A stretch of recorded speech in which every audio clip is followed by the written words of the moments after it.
All right, y'all. We give praise, esteem, and honor to the living Elohim in the name of Yahushua HaMashiach this day. Blessed be Yahuwah. Let's pick this up in John chapter 5, verse 39.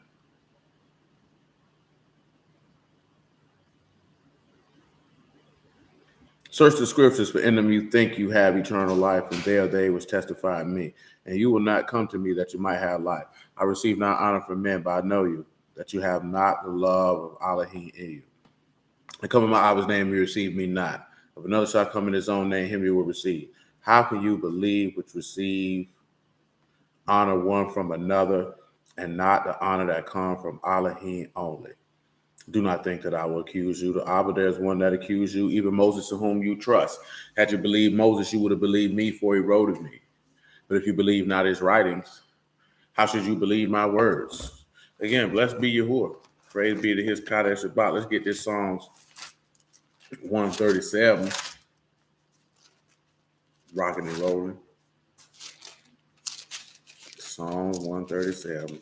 And you can pick it up at verse 1.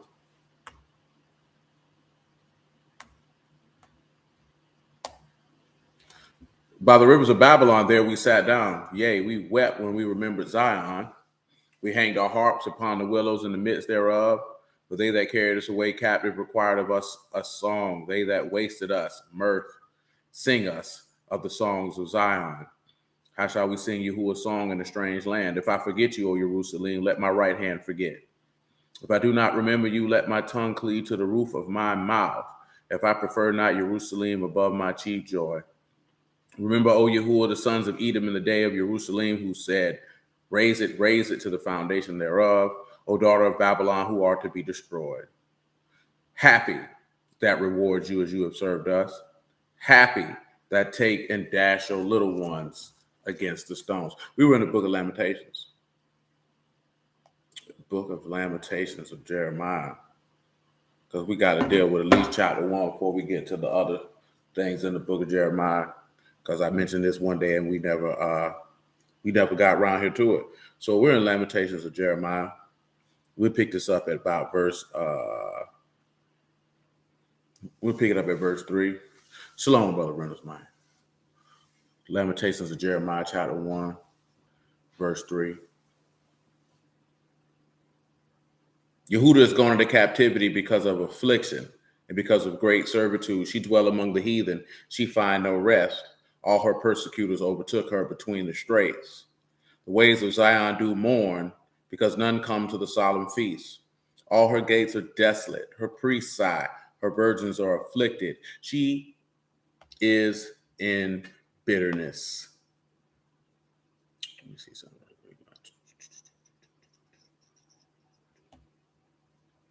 When we look at bitterness, what we have here is mar. And that is bitterness, a harlot's end, an end of wickedness, pain. And it's meme and Raj. So, of course, the head has to bring forth chaos or destruction upon this people because she is at her end. She has met the end of her sentence. Because we're not going to read those things because we read them Wednesday. Luke 21 elucidate into those matters. Even when we were talking about in Ezekiel 5. So we were talking about this earlier this afternoon. You know what I'm saying? And it was just in regards of if people would be in the land or not. You know what I'm saying? And of course, at this go round, it's not like what we have been reading in Jeremiah, where you got give me a moment. Where you had people who got left behind. Remember, we were reading about Gedaliah. He was supposed to be the governor and the captain over the people who were able to reign there. Oh, you were getting your black behind up out of there. Just to refresh your memory in that regard. Ezekiel chapter 5.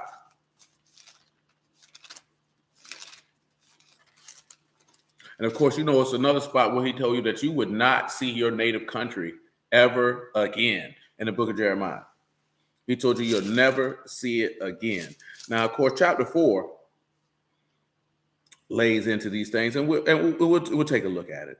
Let's get to Ezekiel chapter 4 real quick, and let's just take a look at it, because we read Ezekiel 5, but I don't think we read Ezekiel 4.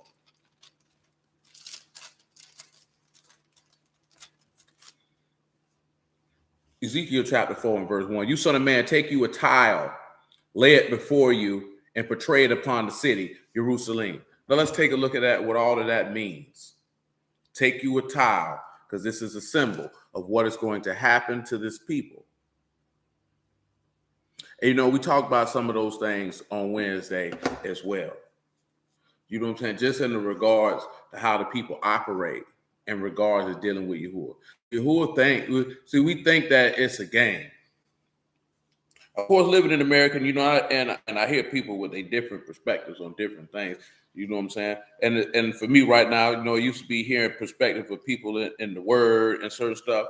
And now it's just hearing the perspective of people who are interacting with one another, seeking to find some type of reconciliation and unification of the male and female dynamic of our people in this particular society as it sits right now. You know what I'm saying? You have a lot of immature people in a multitude of ways. You have a lot of very evil people. You know what I'm saying? You have a lot of confused people.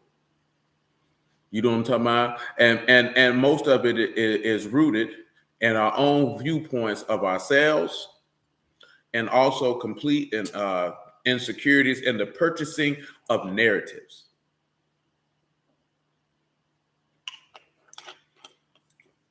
One of the big purchasing of narratives in our people, amongst our people, something we just mentioned, just something real quick, like, is that niggas don't take care of their family, or niggas don't take care of their children. You know what I'm saying? That black men don't do this, and it's not true. You know what I'm saying? What we'll look at is and especially now it's a little different. It seemed like in my youth that it was an overwhelming majority of dudes that didn't know their father or had no dealings with him at all. And now in this dispensation of time, is it still present? But it seems now that you just have more men who deal with their children, they're just not with the mother. So in the midst of all of that, there you get a lot of narratives that were crafted and created to be able to view, for you to view your own man in a particular way. You know what I'm saying? So that there could be no unification and reconciliation when it comes that way. And the same thing is done unto women. But this is the caveat. If you have a strong level of disdain for the masculine principle, there's no way that people can be able to move forward whatsoever, because no one is going to subject themselves to them. See, and that is why they foster for you to have a strong level of disdain for the masculine principle, so that you can have a strong level of disdain for Yahuwah. See, many of us believe that we deserve many things, but then you would have to, we have to talk about that. What does deserve mean by definition? Things that you have done that show forth that you deserve those things. It's something that you have to do. You don't deserve things by reason of existing. You don't deserve. See, we didn't deserve salvation. That's why it says it was a free gift. That's why the text elucidates to that matter, because it was nothing that you did that precipitated him to give you such a gift, to establish such a reward on your behalf. That was just the righteousness of Elohim. You know what I'm talking about? So you have to understand that. See, when you you feel like you deserve things, it means that you feel that you're entitled. See, there's a lot of things that go along with that, go along into that, because a lot of people want positions that they do not earn. They want accolades and rewards that they have not earned. So you can't earn salvation because it was nothing that you ever had, so you couldn't earn it. You know what I'm talking about? That's why you have to always look at people who say, hey, yeah, you keep these laws, you're going to get this, that, there, and the third, because you feel like you deserve that you were never in a position to where you knew that you were going to have to receive this man's grace and mercy. Therefore, you feel like you deserve it. That is a dangerous place spiritually and mentally to be. Nevertheless,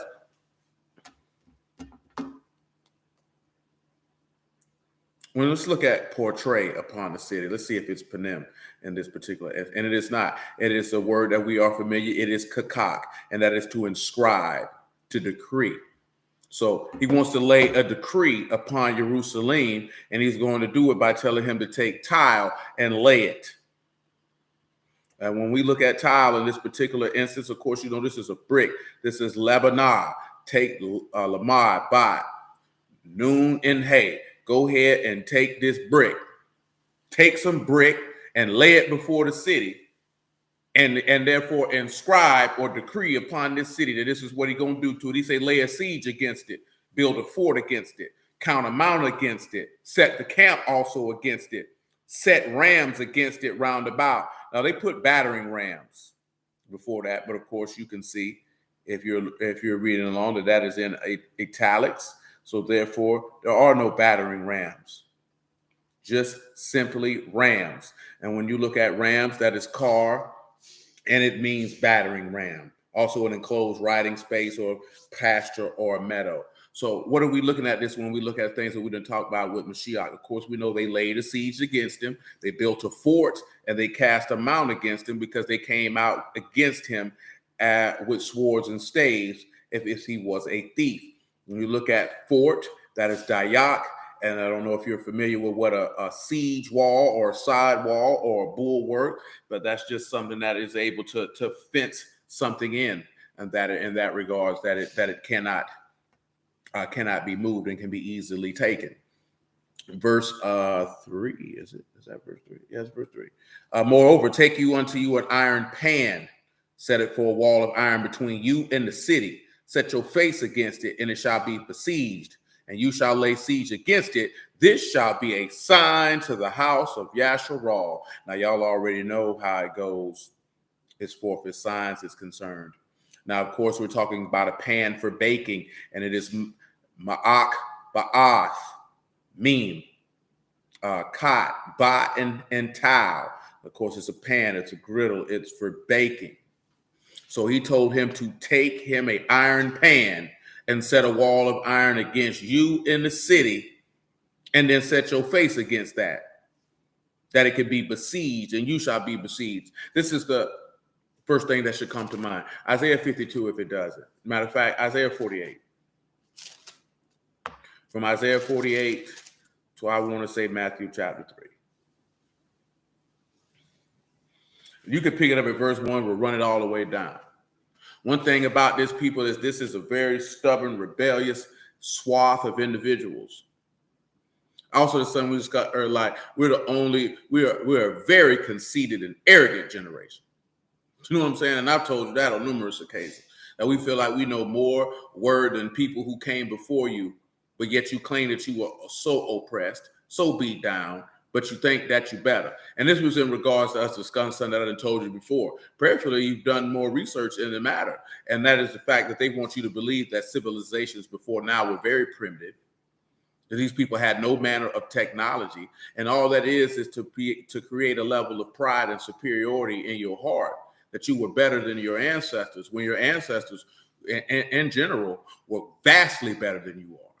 You know what I'm talking about? Now, they had the same foibles and detriments of character that exist now, because there's nothing new under the sun. But their level of ability to handle adversity and to trudge through difficult situations are far greater than this generation of people now. But also that they had more advanced technology than they're given credit for. So you think you have some advanced technology because you have a smartphone and laptops and things of that nature, and you've allowed Mr. Charlie to make you believe that these people were just living around here starting fires with sticks, taking pisses and poops and outhouses, and the vast majority of ancient civilizations did not live this way. They had the very things that you have now. You know what I'm saying? These people literally built houses, man. These people got you thinking people was out here living in tents. You know what I'm talking about?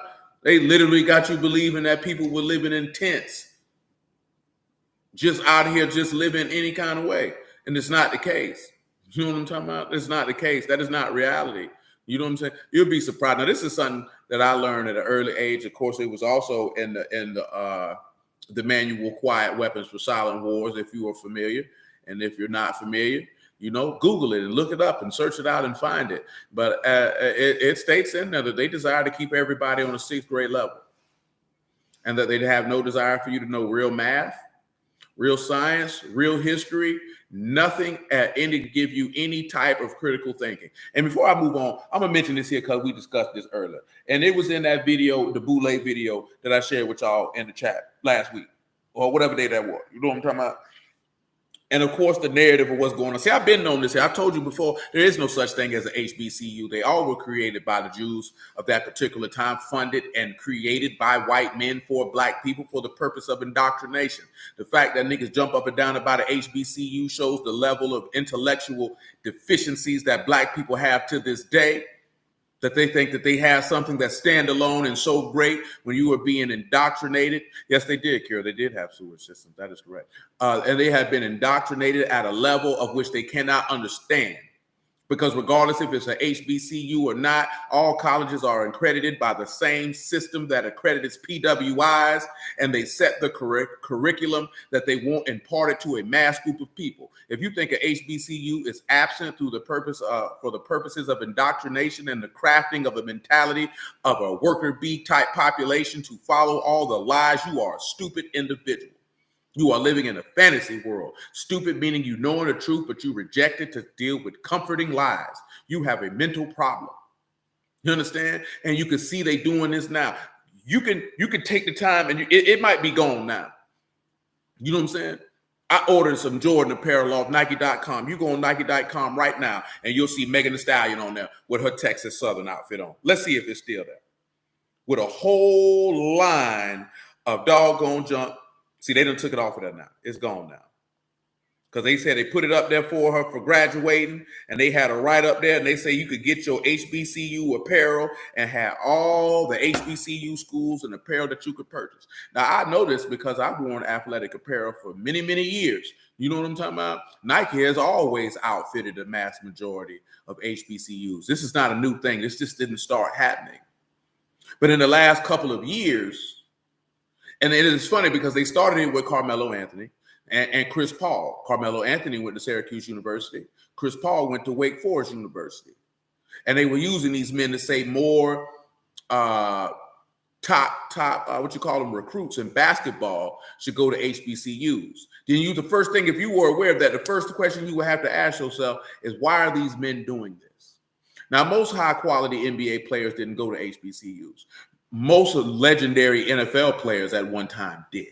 You know what I'm talking about? Matter of fact, Walter Payton himself went to the HBCU that Deion Sanders presently coaches, Jackson State University. You know what I'm talking about? See, they just took LeBron and took his logo and put it on FAMU jerseys. You got to ask yourself, why? Why I saw this big old interest. And then I mention this because this week, the number one recruit in America decided not to go to FSU, but to go to Jackson State University, pushing it. Oh, this is a great day. Oh, these top flight athletes are going to go to HBCUs. You got to ask yourself, why the narrative? Why are they pushing this? What is the purpose? The purpose is for you to be indoctrinated and possibly join a fraternity of bootlicking Sambo niggas who gonna keep you a slave, allow you to be into the and they did, but it's not like what it is now. They definitely did rock it. But I'm talking about in the sports landscape, they pushing that junk extra hard, and they using athletes who didn't even go to HBCUs for it. And that junk just came up out of the blue. This has happened in the last couple of years. I think it happened once. I think they really started doing it when Deion decided to coach Jackson State. You know what I'm saying? And that's when they just came up out the blue with it. Now all of a sudden, LeBron was doing stuff for FAMU and Nike doing this and Nike doing that. Because like you said, the attire's always been there, and Nike has always outfitted these people.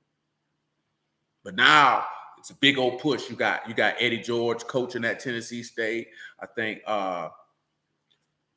Ed Reed was offered the Grambling job instead. Hugh Jackson took it. You know what I'm saying? And things of this nature. So you got to ask yourself, what is the reason? What is the reason? Nothing happens in this contrived place that we dwell in for nothing.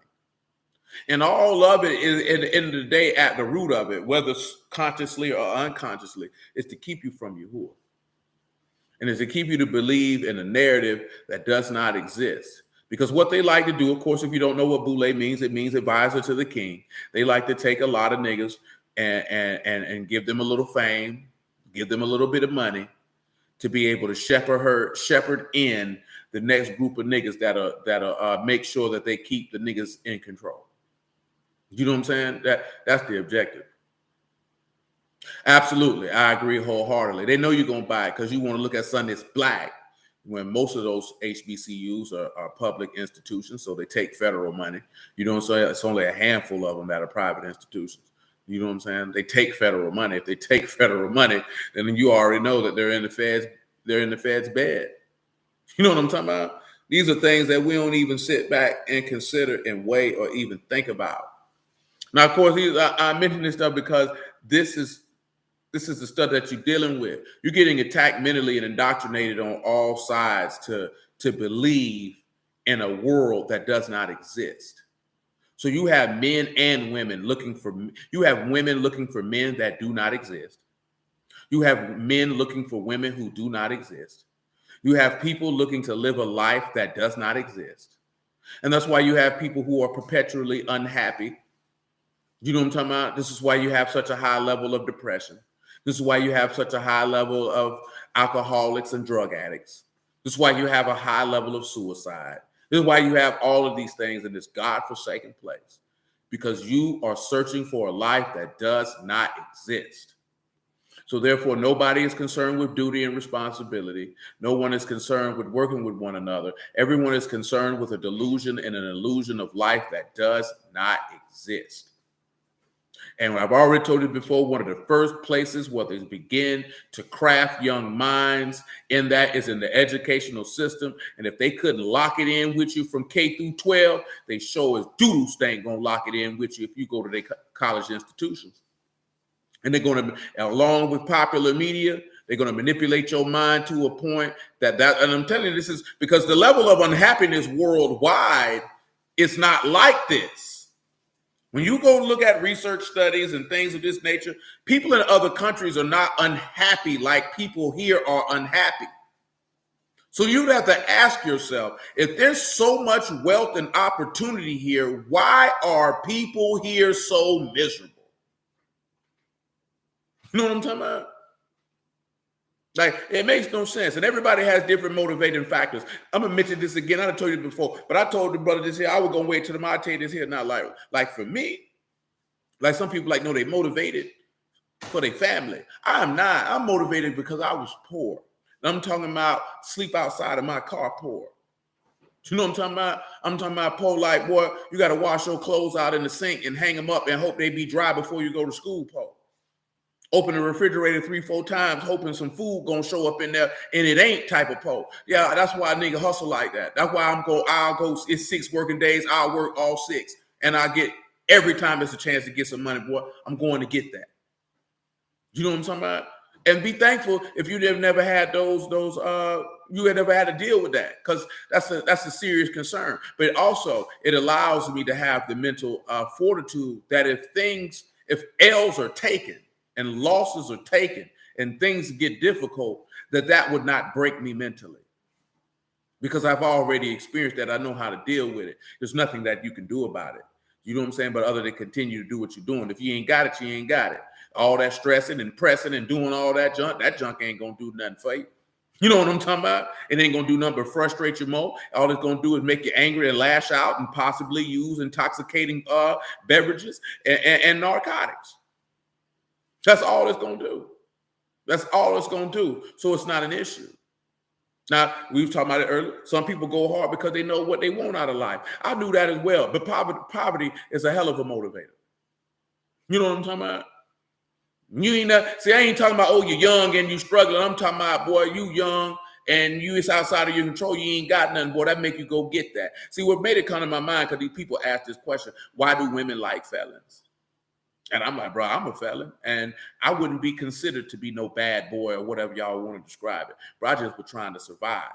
This is different. So I wasn't selling rosters. I just want to be this degenerate, this, that, there, and the third. Nigga, I had to eat, bro. Rent had to be paid. I had to do what I had to do.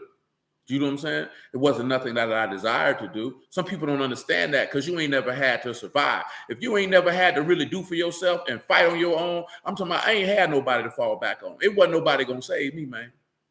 And I ain't knocking nobody who do. That's a blessing if you know you take an L and your mama, your daddy, granddaddy, whoever can prop you up. Ain't nothing wrong with that. Ain't nothing to be ashamed of. See, niggas the only one think that's something to be ashamed of.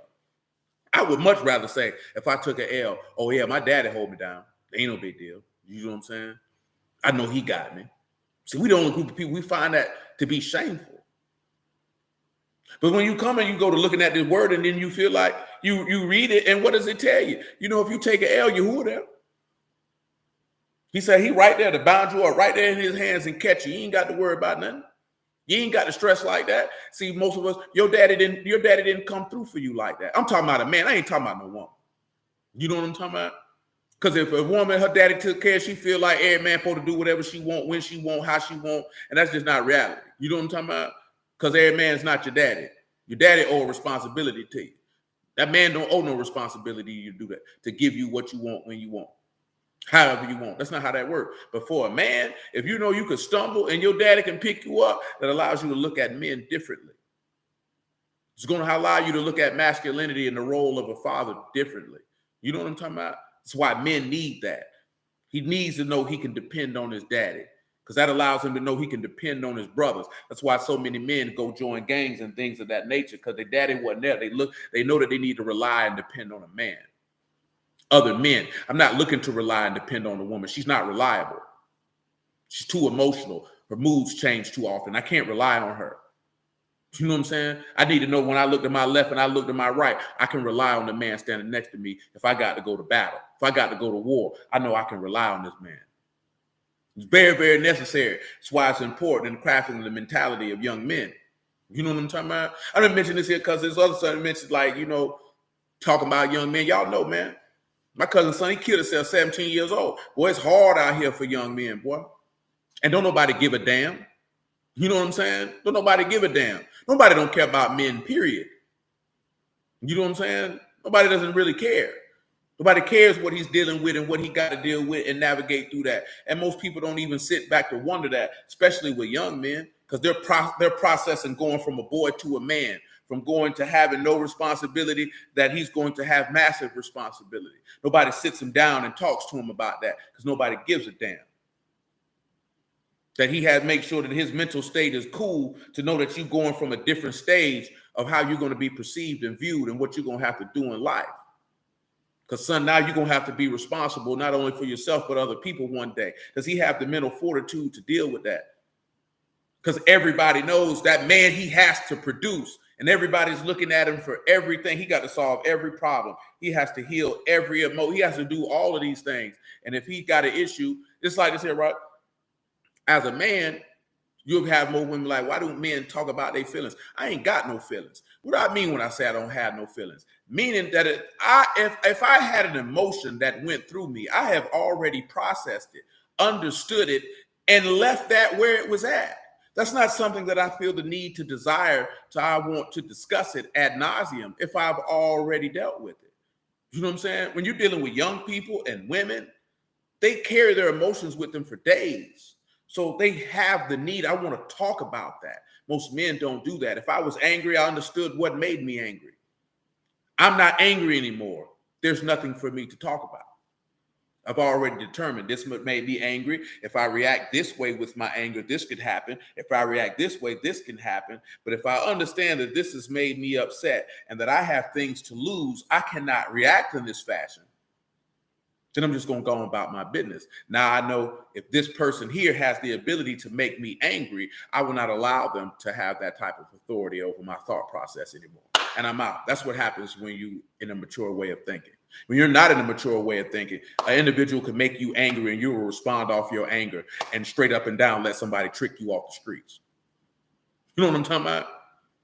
A lot of dudes let people trick them off the streets. See, I'm also giving you this as the people like to say that's the double meaning. Don't let nobody trick you out the kingdom.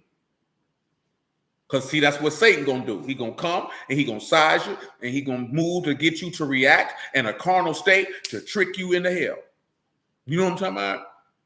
That's what he gonna do. This is, see, when people talk about emotional intelligence and emotional maturity, see, this is what this is all about. People who have emotional intelligence, let's put emotion out, put spiritual in. When you have spiritual intelligence and spiritual maturity, then you know full well, you know what made you feel that way, what made you react that way, and you can process this and move on. You don't dwell in it. You don't wallow in it. That's how Satan, see, I'm telling you, this is how Satan get in at you. Like, these people be having conversations, but most of these men in that group, man, they too feminine. You know what I'm saying? They too caught up with their hatred for women. You know what I'm saying? Really mad with their mom and their daddy. But that's another conversation. Isaiah 48:1. I just see things, my mind gets stirred. I share them with you. That's it, because it relates with the word when I see what I see.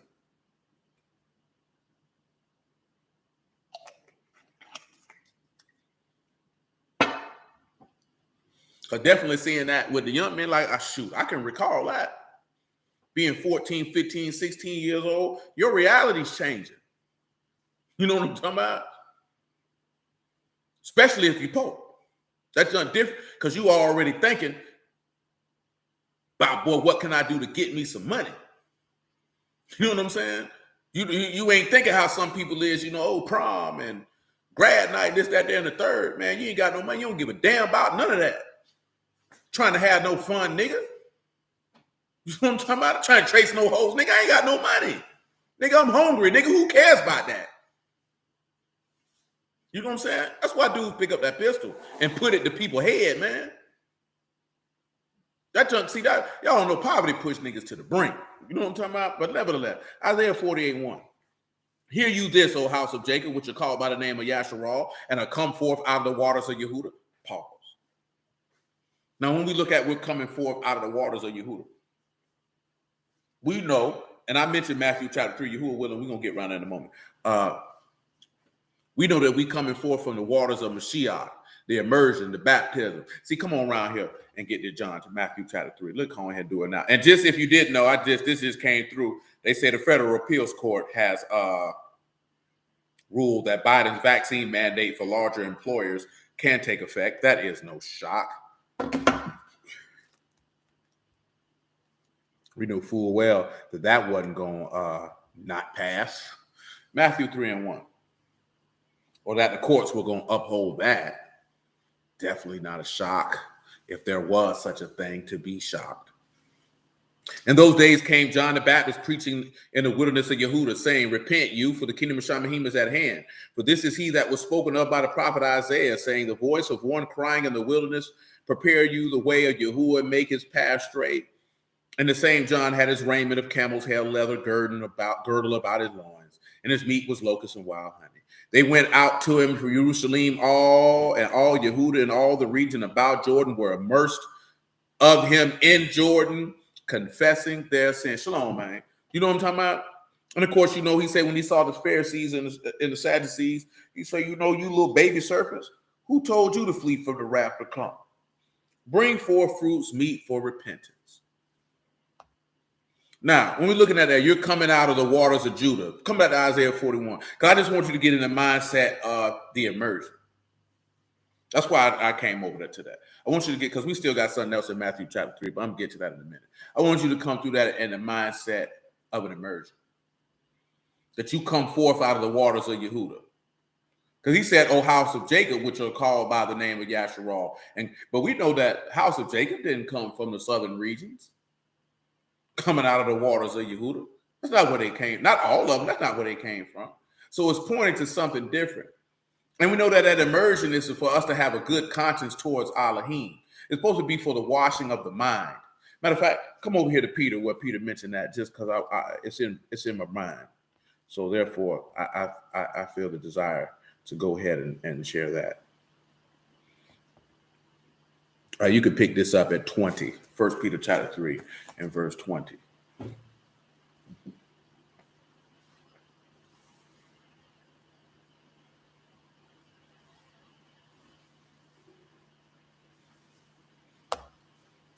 Which was sometimes were disobedient when once the long suffering of Elohim, waited in the days of Noah while the ark was preparing, wherein few, that is, 8 souls, were saved by water.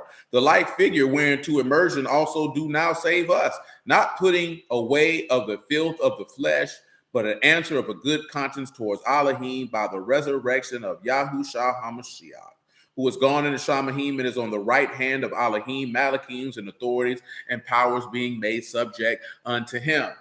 So, of course, you know, he that believes and baptized shall be saved. You understand? But notice that he said a good conscience towards Elohim. If you have a good conscience, that means you have a good mind towards Elohim. Well, why do you have a good mind towards Elohim? Because you believe that Yahushua died and resurrected from the dead for the remission of sins and the gift of everlasting life through the Ruach HaKadosh. Now, he's stating that we come forth out of these waters of Yehuda, these waters of praise, and we swear by the name of Yahuwah and make mention of the name of the Elohim of Yasharal, but not in Amath nor in Zadok. That's what he said, and I'm reading back in Isaiah 48:1. That's what he said that we do not do. So there's no faithfulness or righteousness in the proclamation. See, a lot of us like to make proclamations of particular things. You know what I'm saying? But then we're not faithful in the vocation. You know what I'm talking about? See, one thing you can know, right? And I've told you this before. It's better to serve Yahuwah with everlasting joy from your heart than to do it half-heartedly. It's better for you to not do it at all because you're not going to get anything from it. You know what I'm saying? It's many, many people in many areas of life that do things out of the fact of I have to do it and not because they desire to do it. And it's better for you not to do it at all because your performance is always going to be piss poor and you'll never get anything for it. Most of you been on jobs and worked with people who you felt like, well, why does this person get moved up the ladder and this person doesn't? Because one person delights in doing what they're doing, and another person is doing it just for the check. And ain't nobody finna take you and elevate you in no company, and you're just doing it just enough to get by. Nobody wants to reward that. No one's going to acknowledge that. That doesn't get you any praise. That doesn't get you the acknowledgement that you desire. Well, what does that relate word-wise? It relates to the individuals who you keep the law, but you don't do it with the whole heart.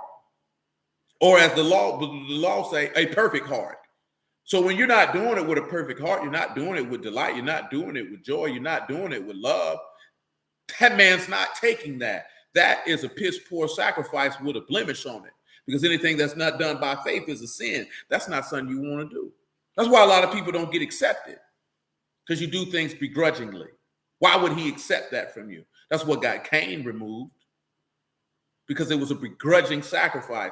I'm doing it because I have to, not because I want to.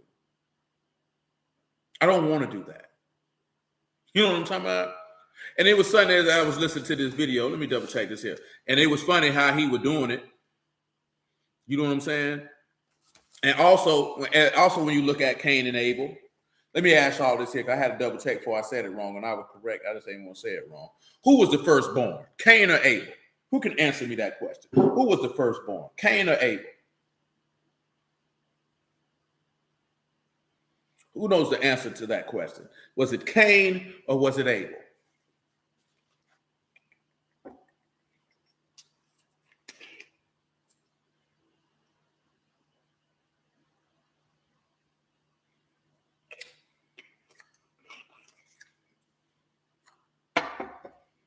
Shalom, that man. How you doing, man?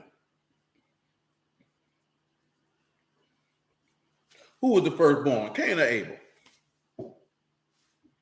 That say Cain. Anybody else? That says Cain. What y'all say?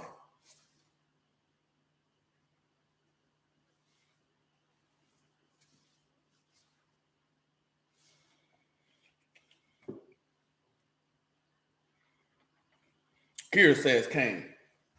Anybody else? Kira says Cain too. Brother Reynolds says Cain. And they would be right. So, now this brother was talking about how the firstborn, there's a theme in the word of the firstborn being offered for a sacrifice. He was trying to skirt the fact a Yahusha. I saw that repeatedly, that he was trying to skirt that. Very, very different. He didn't want to come out and say it. Now, I'm going to ask y'all this question, and it pertains to the siege and what we're looking at in Lamentations of Jeremiah. So please don't think that this is just some rambling, incoherent babble that has nothing to do with nothing. What is it? What theme in the text do you notice with Cain and Abel? A particular theme in the text. You know what I'm saying? And to try to help you out to narrow it down so you don't be everywhere. This theme in the text that I'm referring to is it happens 3 times, all in the book of Genesis. It happens 3 times. That I can think of off the top of my head. Yep, that is one. That is the other. Yeah, 3 times. All in the book of Genesis. 3 times. This particular theme. So that means you're going to need to look at Cain and Abel. You're going to look at it closely. Don't seek to respond before looking at it closely. What theme can you relate the story of Cain and Abel with in 3 other locations in the text? Oh, you retracted your message. Why would you do such a thing? Yes, I not expect a response to that query, ma'am. Joseph's brothers is a no, but Joseph is in that equation. Jacob and Esau is a yes. There's 2 other things that are in that regard. Now, I mentioned in the people, but what is it that they share in common?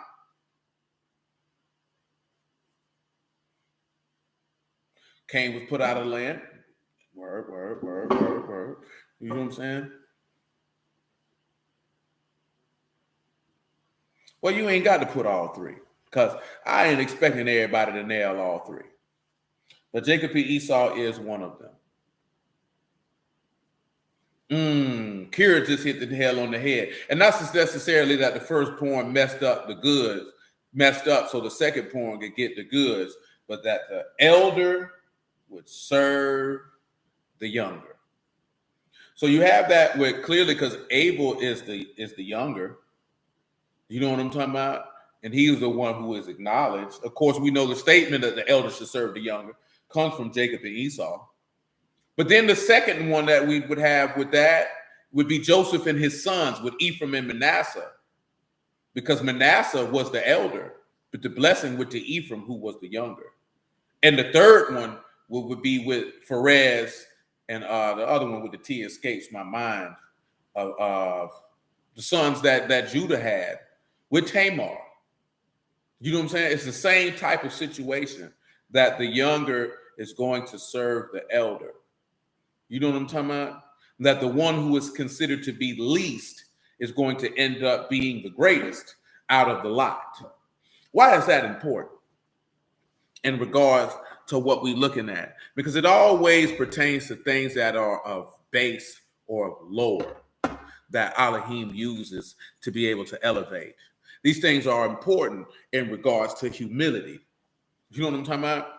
Those who are in a particular state, that once you get it to a particular mindset that you deserve or entitled to particular things, it does not allow you to remain humble. See, when you look at Abel's service, because this is what I was alluding to, you look at Abel's service, when you look at Jacob's service, you know what I'm talking about?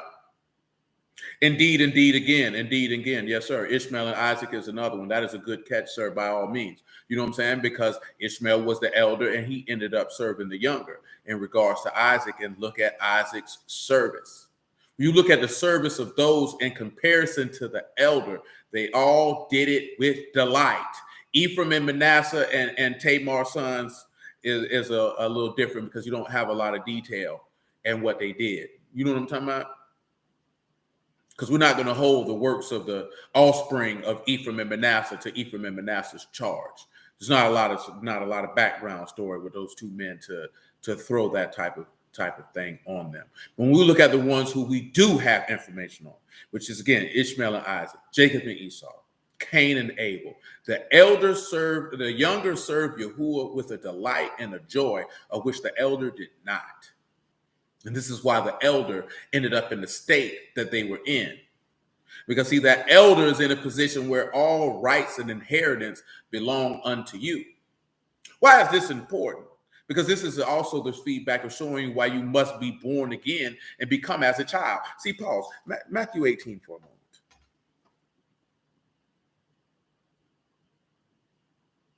Perfectly, you understand what I'm talking about. And if you don't, just let that be known in the chat if you would.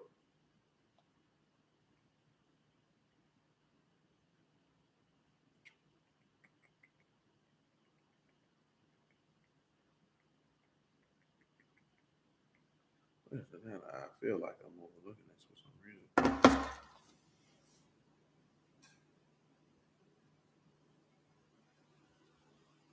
Indeed, sir. That's very good explanation. Indeed. What he has on his Cain and Esau were the firstborn sons and did not have the Ruach in the flesh. Abel was favored, and Jacob wanted the birthright to follow in his father's footsteps. You know what I'm saying? Because we were talking about that earlier also. Like, boom. This is the fact of, because we was like to say, brother asked me like, hey, you know what you have? And I'm like, no, I don't know yet. You know what I'm saying? But I said, like, it ringing in my mind. Do I want to name my son if I have a son after me? You know what I'm saying? And the point of doing that, because if he coming in my name, that means that I have to impart unto him the mentality and thought process and spirit that I desire for him to have. Now, when it comes to the spirit, you ain't really got nothing to do with that. When I say spirit, I'm not talking about the spirit that comes from the Almighty. You know what I'm saying? Because we was talking about this the other day, like Muffin Man acts the way that I acted when I was a child. That means there's elements of my spirit that this child has. But really, when it came up, we're just listening to a song, and he was like, talking about how he was thinking about his son when he was born, and when he seen his face, it was like he was living twice at the same time. Of course, coming up, listening to rappers from New York, they would always talk about that. They have a son, it would be like they resurrected and they were living twice. Now, I understood then, is even more so now. What are you meaning by that? Because you have the ability to replicate yourself on earth simultaneously, that this young man can not only keep your bloodline going, but your legacy, your mind, your desires going. You know what I'm saying? And that's a different type of thing if you understand what it means to have a son and how important that is if you're a man of any type of value or worth. You know what I'm saying? If you just old, regular, old, basic nigga, that junk don't mean nothing to you. But you can even see that with degenerates, that they mold their sons and their nephews to be degenerates just like them. Had the jits taking photos, looking all hard, throwing up birds, doing all this here, all this type of stuff, man. It needs a generation that got to lead your children after you gone. You know what I'm talking about? And direct you in your old age. Oh, that's horrible. That is just horrible. I feel like I'm in the wrong place. Oh, no, I'm not. I'm just tripping. Matthew 18:1. At the same time came the disciples unto Yahushua, saying, who is the greatest in the kingdom of Shamahim? Yahushua called a little child unto him and set him in the midst of them, and said, truly I say unto you, except you be converted and become as little sons, you shall not enter into the kingdom of Shamahim. Whoso therefore shall humble himself as this little child, the same is the greatest in the kingdom of Shamahim. And I'm glad I didn't mention that. And when you look at Isaac, when you look at Jacob, when you look at Abel, when you look at those men, they humbled themselves under Elohim. That even go back to what we, and appreciate that too, Brother Reynolds. And that takes us back to when we were talking about those sons of the man in the book of Jeremiah, 36th chapter, them humbling themselves to the direction of their father. You know what I'm talking about? And this is still relating to that siege, because for Mashiach to get in that frying pan, that baking pan, there's a level of humility that takes for him to do that to his father. I want you to come over here to 1 Peter chapter 2.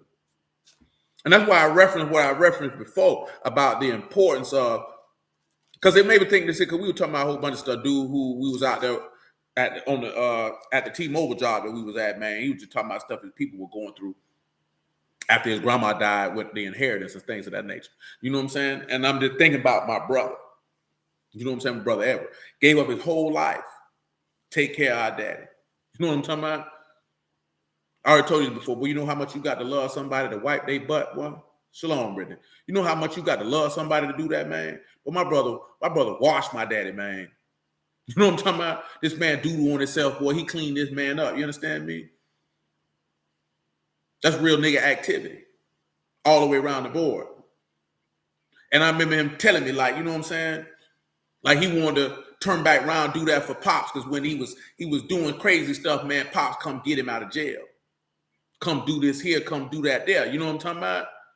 And see, there's a difference. And that's where you can see, that's why I'm referencing that, because I'm talking about direct personal experience now. The level of reverence that you would have knowing your daddy could come through in the clutch, even if you was wrong. You know what I'm talking about? See, that's a vital thing to have. You know what I'm talking about? That you know you can have somebody that could come catch you. See, that's why I say I ain't referencing to a woman, because a woman can always have somebody catch her. She got a vagina.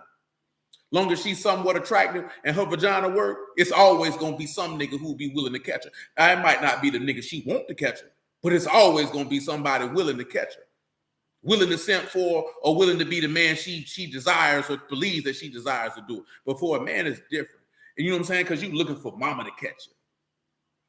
But when your daddy is the one that catch you, see, it's a little different. So I'm telling you that because you young men got sons. You know what I'm talking about? Now imagine what it can do for the confidence of your son to know that even if I mess up, even if I take an L, whatever the case may be, it don't mean daddy coming to bail me out. So I ain't, because see, we believe that, John. Let him suffer. Yeah, you can let him understand the consequences of his actions, but Yahuwah just don't let you suffer. You know what I'm talking about? Not if you obedient. Not if you've been obedient. You know what I'm saying? You always want your son to be obedient to the voice of his father. Because if he can be obedient to your voice, he can be obedient to Yahuwah's voice. Because that means you would be been obedient to Yahuwah's voice.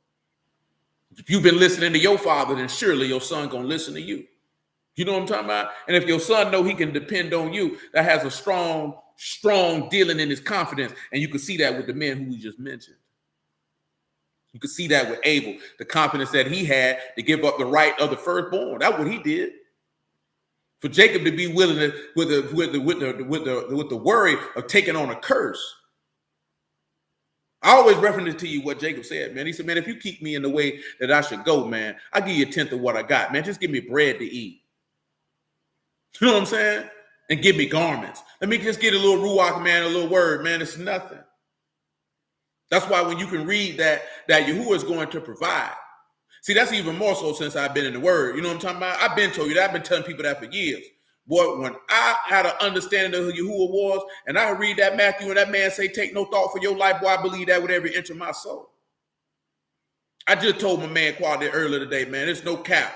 Like, man, you come to me talking all that crazy junk, man, talking about Yahuwah ain't going to do this here and do that there. Boy, I'm going to tell you to get up out my face, man. You know what I'm saying? Because you talking stupid. I don't go for none of that. Ain't none of that scared talk over here, man. I don't care how bad junk get, man. I don't care how uncomfortable you get, what you don't got, what you feel you don't got, what you should have. I don't want to hear none of that. Nigga, you ate today? Shut the hell up then. You got somewhere to stay? Shut your mouth then. You got clothes on your back? Shut up then. Yahuwah done did his part. He ain't no deadbeat daddy. I don't want to hear none of that. I'm not concerned with none of that, man. You know what I'm talking about? I'm not concerned with none of that because I know this man faithful. I don't want to hear it. You know what I'm saying? I don't care to hear. I'm not going to entertain it. You know what I'm talking about? I'm not going to entertain it. Because even in the midst when I ain't know no word, boy, and a nigga was poor, man, that man came through in the clutch, man. Junk could have been way worse. Boy, I know people been way worse situations than me, man. You know what I'm talking about? So you have to take that into account. That's why Mashiach can stand firm knowing I'm not going to see no corruption, man. You know what I'm talking about? For real, Rohan, man, I don't that one thing, boy, I'm not going to have that conversation with you. You want to talk down on you because you ain't got what you felt like you should get, or you this, that, or you can miss me with that, bro. Because, boy, that man say, take no thought for your life, boy, I believe that with every inch of my soul. Ain't no doubting in that. Ain't no like, is he really going to do it? Nah, bro. You know what I'm saying? I got evidentiary facts in that regards to my personal existence. That man is a keeper of his word. So I don't want to hear it. You know what I'm talking about? I'm not going to entertain it. Nigga, if you suffering like that and you complaining, nigga, I hope he make it 100 times worse, you punk bastard. That's how I feel about that, and I'll tell you that to your face. I hope he make it worse for you then. You're murmuring and complaining bastard. You're unappreciative, ungrateful nigga. That's what you is. You know what I'm talking about? This man got you alive, and you got the things you need to sustain life, and you still complaining. You don't deserve nothing. You don't deserve nothing. You ain't no better than your forefathers in the wilderness. You don't deserve nothing. Yes, ma'am. Proceed with your question.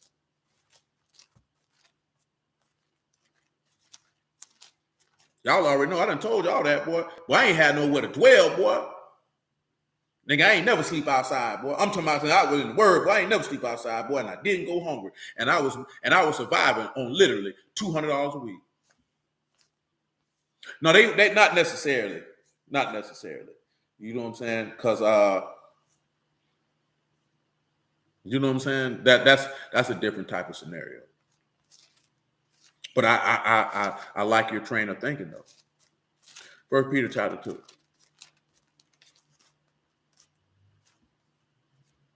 Shoot, well, I'm telling you that one, that boy. I don't want to hear none of that. You know what I'm talking about? That's real talk, boy. I don't want to hear none of that.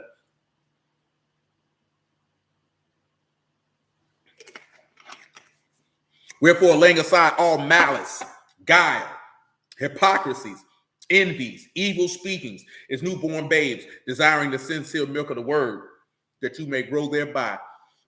If so be you have tasted that the Lord is gracious. But if you know this man merciful, well, you better put that stuff to the side. You know what I'm saying? That junk ain't nothing but dead weight. Come on, Hebrews chapter 12, since I said it. I thank the Lord. You know what I'm talking about? 12 and 1. Like I say, man, some people, man, this just something to do. This ain't something to do for me, man. That's why I can go about. Like I say, man, I know, and it's not to put Michael on the spot, but dude, we do business with. He was like, yeah, Michael said you a pastor. I'm like, he's like, I never knew. I'm like, why would I tell you? You didn't ask. You know what I'm saying? I ain't got to walk around. Now, she was like, you don't see the chain, but you know, they ain't going to think about that. They just think a nigga flexing. Most people think this junk real.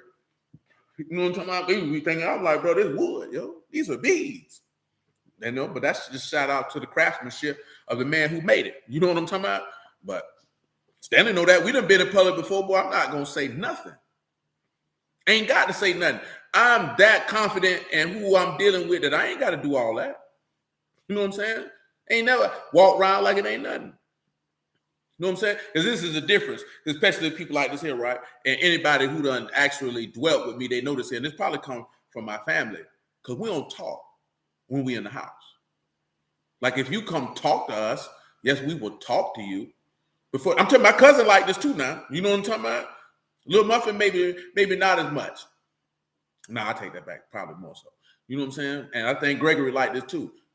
You sit in the house, we don't talk. Like all of us done been in the house before, don't nobody say nothing to nobody. You know what I'm saying? And niggas think that junk weird. You know what I'm saying? It's just how we is. If it's something to talk, we'll talk. But outside of that, it's just the hey, as long as I know that you over there, I'm cool with that. We're comforted in one another's company. We're not emotive people like that. Let me not say emotive, because that's dealing with emotions. We're not talkative people in that regard. If no one initiates it. Because niggas know I don't even call niggas. You call me, I'll talk to you, but shoot, if you don't call me, you might not talk to me for a long season. It ain't nothing personal. You know what I'm saying? Nigga, I don't want to talk. I'm doing something, you doing something, everybody doing something. You know what I'm talking about? Some people take that personally. I done had dudes say, you don't never call me. I'm like, nigga, is you my old lady or something? You know what I'm saying? What the hell wrong with you? Type of nigga get upset because he ain't talk to another man. But then also, my homeboys is like that. Man, niggas sit around, niggas smoking, man. Niggas ain't doing all that talking. Nigga, I ain't got to talk to this nigga every day. I ain't got to see this nigga every day. I kill a nigga about him, though. You know what I'm talking about? I lay my life down for him. And that nigga knows that. Nigga, we can have disagreements, but heads, that don't make no difference. That's still my brother. I still love this nigga. That don't change. You know what I'm saying? Now, there's some stuff when it comes with certain people, they don't have that type of thought process. See, when it comes with people in the word, see, they selective. Oh, that nigga hurt my feelings. I don't fool with that nigga no more. Nigga, you's a buster. You know what I'm talking about? Because it don't matter, man, if we ain't seeing eye to eye, if we had a disagreement, well, if you my nigga, you still my nigga. That don't change. You know what I'm saying? I don't fall out with niggas. Fall out. Niggas ain't doing nothing bad enough for a nigga to fall out with them. You know what I'm saying? I ain't fell out with nobody I known in my entire life. They might be upset with me, but I ain't upset to the point, now I hate this nigga. You know what I'm saying? Like, no, man, it ain't that serious. Boy, if I looked you in your face and boy told you, boy, I love you, boy, I meant that. You know what I'm saying? That wasn't just something to say. I mean that. That mean I love you. I mean I care about your well-being, your mental state, boy. I kill somebody for you. I lay my life down for you. That ain't just no conversation. That's how we supposed to feel about you. Who you say you love that man, boy, you supposed to mean that. That go back to what we was reading in Isaiah 48. That man say you say it in truth. You swear on his name, but it's not in truth, and it's not in righteousness. You're not faithfully upright in that proclamation. You know what I'm saying? Like straight up and down. I got niggas who I grew up with, boy. I ain't talking to them niggas in a minute, boy. But I love them niggas though, boy. I do something to somebody behind them. You know what I'm saying? And that's no question in that. You know what I'm saying? There's no question in that. Nigga, my homeboy that called me the other day, boy. That nigga said, boy, I didn't have to let no boy, I love you, boy. But nigga, you already know what time it is, nigga. Nigga, that don't matter. That don't matter if I ain't just talk to you, whatever, boy. That's my nigga. I love him, boy. I've been telling this nigga I love him since we was 16 years old. You know what I'm talking about? They ain't just no conversation, man. I'm mentioning that there because when you get in the word, man, because we talking about you get in the word, man, nigga don't really be loving each other like that, man. You know what I'm talking about? Nigga don't really got love for they nigga like that, man. Niggas do stuff for niggas just because say that because they say they doing that because they in the word, not because that's what type of man they is and that's your homeboy. You know what I'm saying? That's your homeboy, nigga. I'm doing that on the strength, my nigga. Need no word to motivate me to do that. Nigga, for you around me, nigga, that's what we gonna do. That goes back to the point that a man got to be able to trust the man to the left and to the right of him. Know he's solid. You don't want no nigga next to you. Yeah, absolutely. Because that junk ain't even that serious. You ain't told no lie. That junk ain't that serious. That's my nigga. Who gives a damn? You know what I'm saying? Think cause I get it, cause me and my nigga have a disagreement, I ain't gonna like it no more. Now I'm walking around here mad, nigga. That's my nigga. Who give a damn? Nigga, we had a disagreement. See what you talking about, disagreement there, man? Shoot, nigga, boy, man, me and Fat Boy used to do stuff like that, man. Right after that, man, you gonna roll the weed, boy? That junk ain't that serious, man.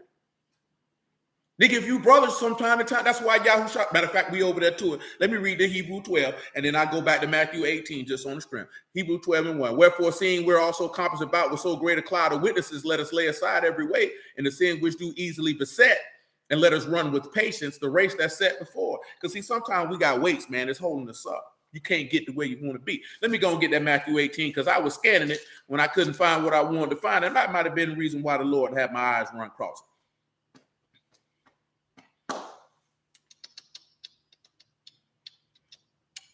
Matthew 18:23. You know what I'm saying? And this talking about trespasses, and I ain't even talking about no trespasses. I'm talking about, man, because you're dealing with men. Men gonna disagree from time to time. Men ain't gonna see eye to eye from time to time. You know what I'm saying? I mean, I don't love my nigga because we had a disagreement. That's insane. You know what I'm talking about? You may not see eye to eye with your old lady. Now I don't love you no more. See, I ain't the type of nigga. See, I don't go to bed angry. You know what I'm talking about? You might be angry with me. I don't go to bed angry. I don't go to bed angry with nobody. You know what I'm talking about? That junk ain't even that serious.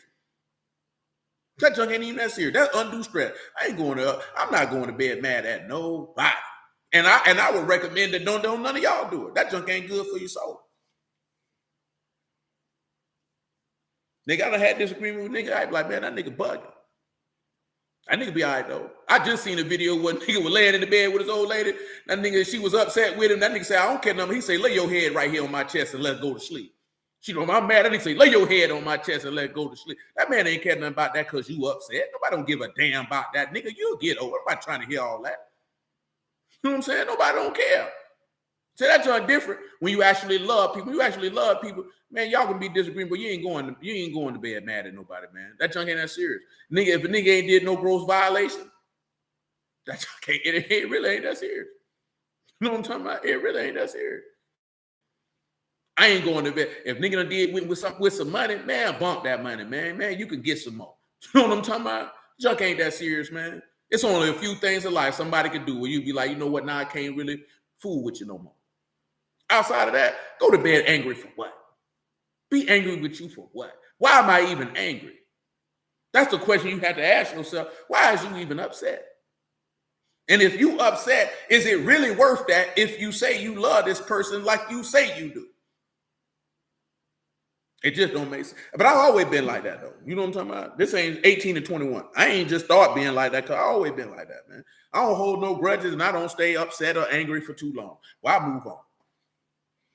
Then came Peter to him and said, Lord, how oft shall my brother sin against me and I forgive him? Till 7 times? Yahushua said unto him, I say not unto you 7 until 7 times, but until 70 times 7.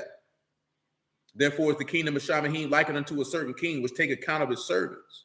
When he had begun to reckon, one was brought unto him, which owed him 10,000 talents. But for as much as he had not to pay, his Lord commanded him to be sold, and his wife and his children and all that he had, and payment to be made. Then the servant fell down and worshipped him, saying, Lord, have patience with me, and I will pay you all. Then the Lord of that servant was moved with compassion and loosed him and forgave him the debt. We're not going to read the rest because you know what it is. Come to 2 Chronicles chapter 7.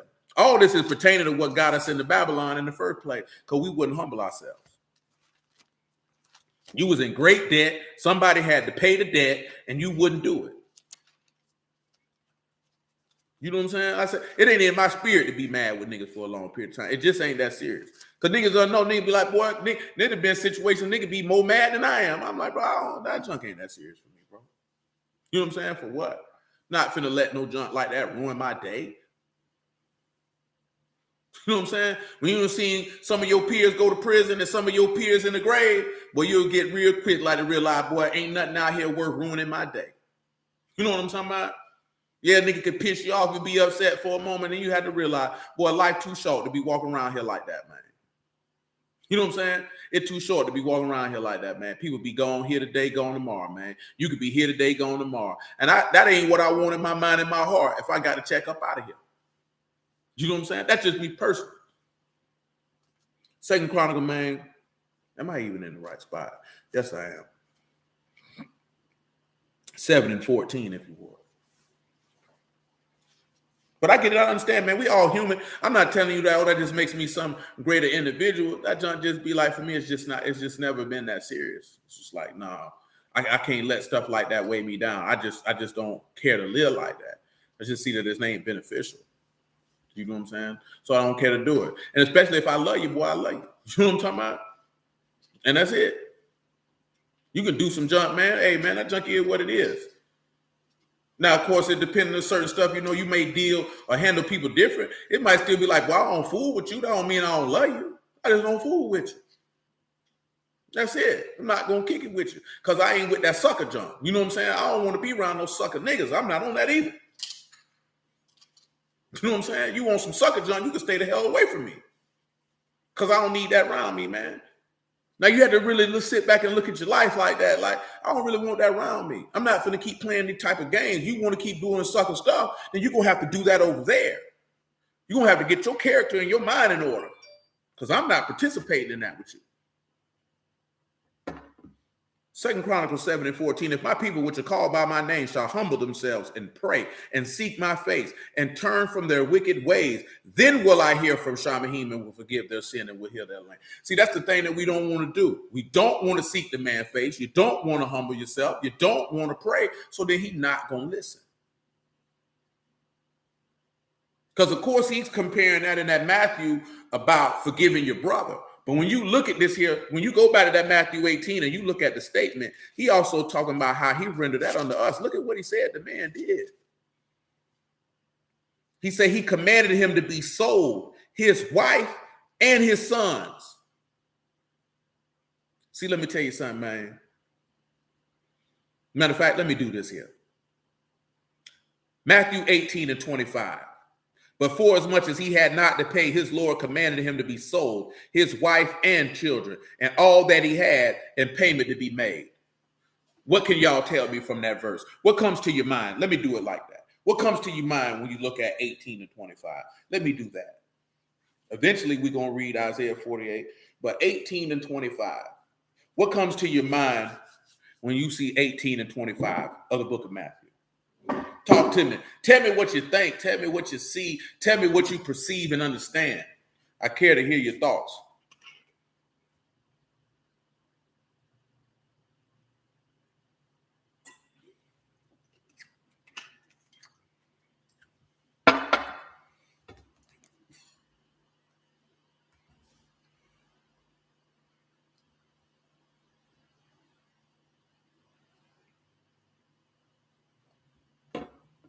You say Judas.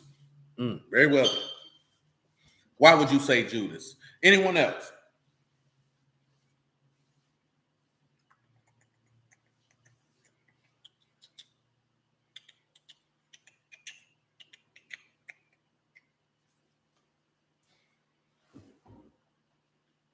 Anyone else? And also, if you have an answer to make, if you could explain why you came to that conclusion, that would be great.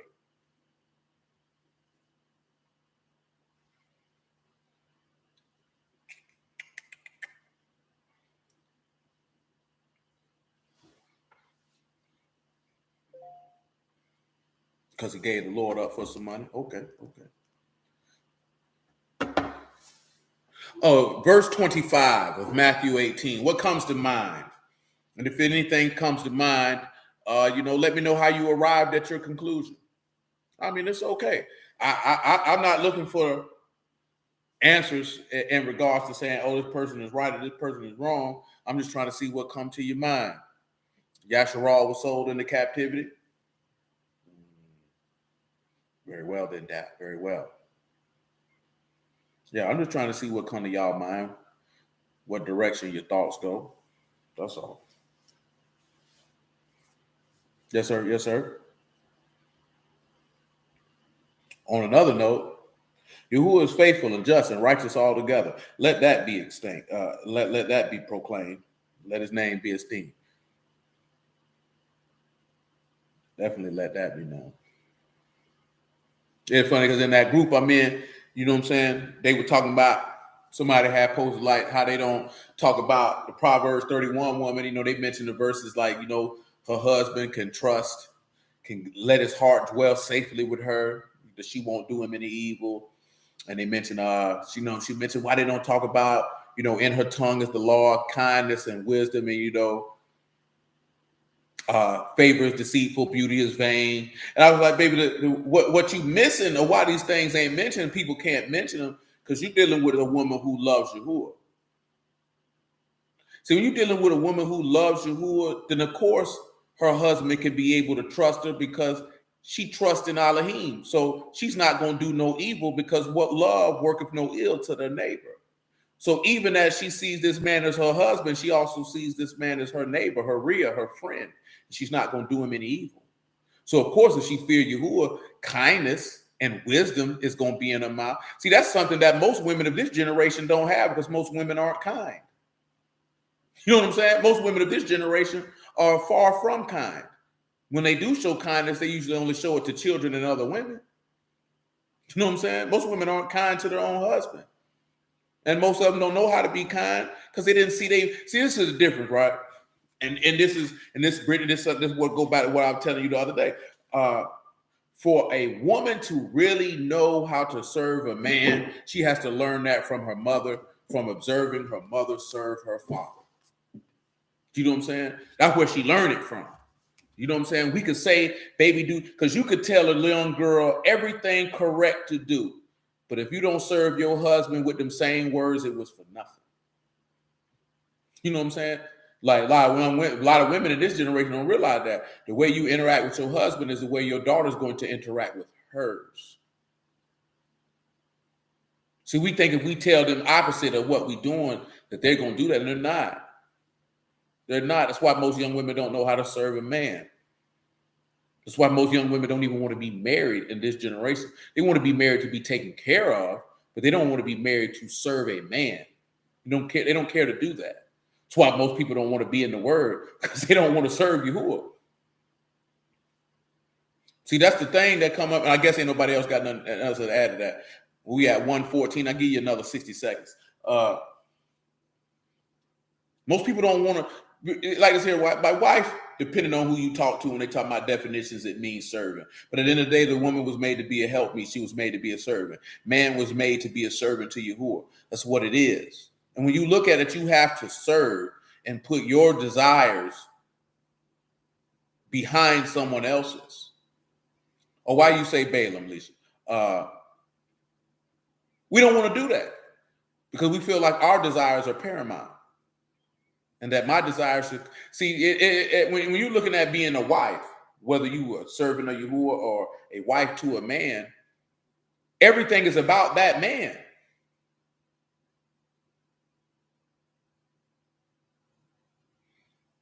Very well then, sir. Very well then. I'll let Lisa get her answer of why she said Balaam, and then we're going to proceed. You know what I'm talking about? Well, people don't want to do that. You mean to tell me that everything I has to do has to be in line of what he wants? What about what I want? When the minute you had a thought about what about I, you already in the wrong state of you not going to enter into that man kingdom. Because you're not thinking about him. Because you're not thinking about that. If you think about him and serve him, then he's going to serve you. That's just natural. I done told y'all this a million times over. It's just natural. He's going to serve you. We've already read this before. When he say, when you do it with a willing heart and a ready mind, this man has no problem. There's no problem. We don't live in a society like that anymore. You know what I'm saying? That junk is far gone because we're not taught it. But Darius hit where I was at with it, and Dap also added on to that. When you look at that, we have many examples in the nothing wrong with the 1 Corinthians 6:20. When you looking at with that, we didn't have, he said, who sold your mother? He said, well, let me put this Isaiah 52:7. You sold yourself for nothing, you'll be redeemed without money. You know what I'm talking about? So when you look at that, you didn't have anything to pay. That's Psalms 49. Who can by any means redeem his brother from death? So not only did he do that, he sold the man, which is Yahusha, his wife, which is in Yasharal, and of course the children or the offspring, and all that he had. So that's his rulership in Shamahim. That's his authority as the son of Elohim. That's all of that for payment to be made. And when you look at Mashiach, as he say, the servant fell down and worshiped him, when he fell down and prayed and asked for those 3 times for that cup to pass, and he said, not my will, but your will be done, then he had patience with him that he was going to pay, because he was going to pay with his life. So therefore, the Father was moved with compassion on him and resurrected him from the dead. So even when you're looking at this here about the parable of the unforgiving servant, Yahusha is giving you an inkling of what his father was going to do for him before it even happened. And then we're looking at the advent of what we're talking about, because Yahusha got sold for something that he had nothing to do with. That's something that we had something to do with.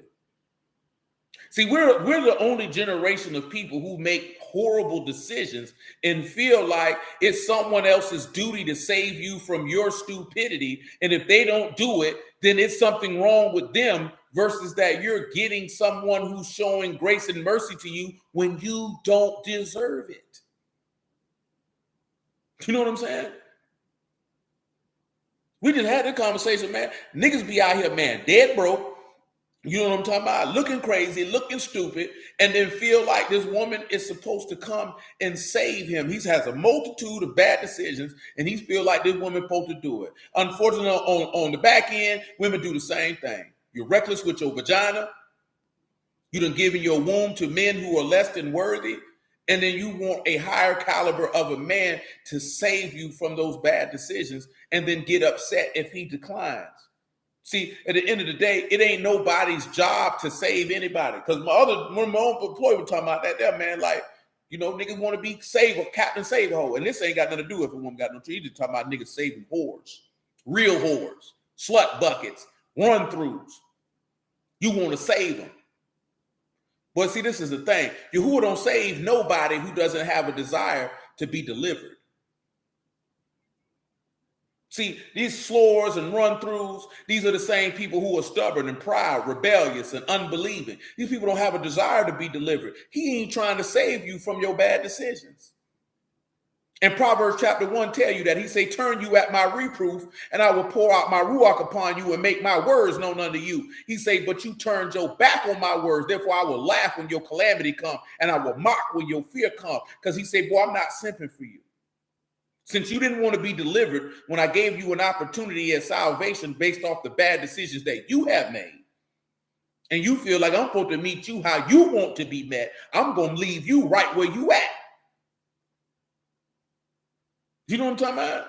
It's a lot of people going to be mad. That's why a lot of people mad with you who you don't come through like they want them to come through, man. Like I told you, man, Isaiah 48. When that word came, man, I already knew. I said, clearly my way ain't work. I'm rolling with him. I can't come to this man and be like, you know what, you got to save me like this or save me like, and I'm the one wrong. I'm the one who made the wrong decision. There's no ideal situation coming up according to my desires. The ideal situation is he offers salvation. Do you want it? It don't get no better than that. Whatever he come to give through that, you know what I'm talking about? Pray be to Yahuwah. That means that's got to be for my benefit, or why else would he have given it? You know what I'm saying? That's the mindset that we got to have.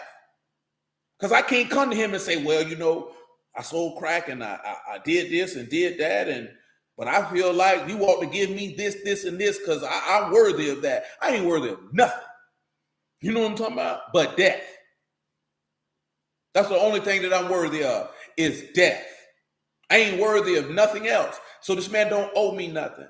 So you come into it when you begin to absorb the word, and you begin to understand that if Yahuwah allows you to get certain things, then it is for your benefit. You know what I'm talking about? See, like I mentioned before, like I'm motivated to hustle to acquire resources because of poverty. So that means my family is going to benefit because of that. They're going to benefit because of it. It's not going to be no time period I'm like, you know what? We got enough. I can sit back and just chill. Ain't no chilling. It ain't no chilling.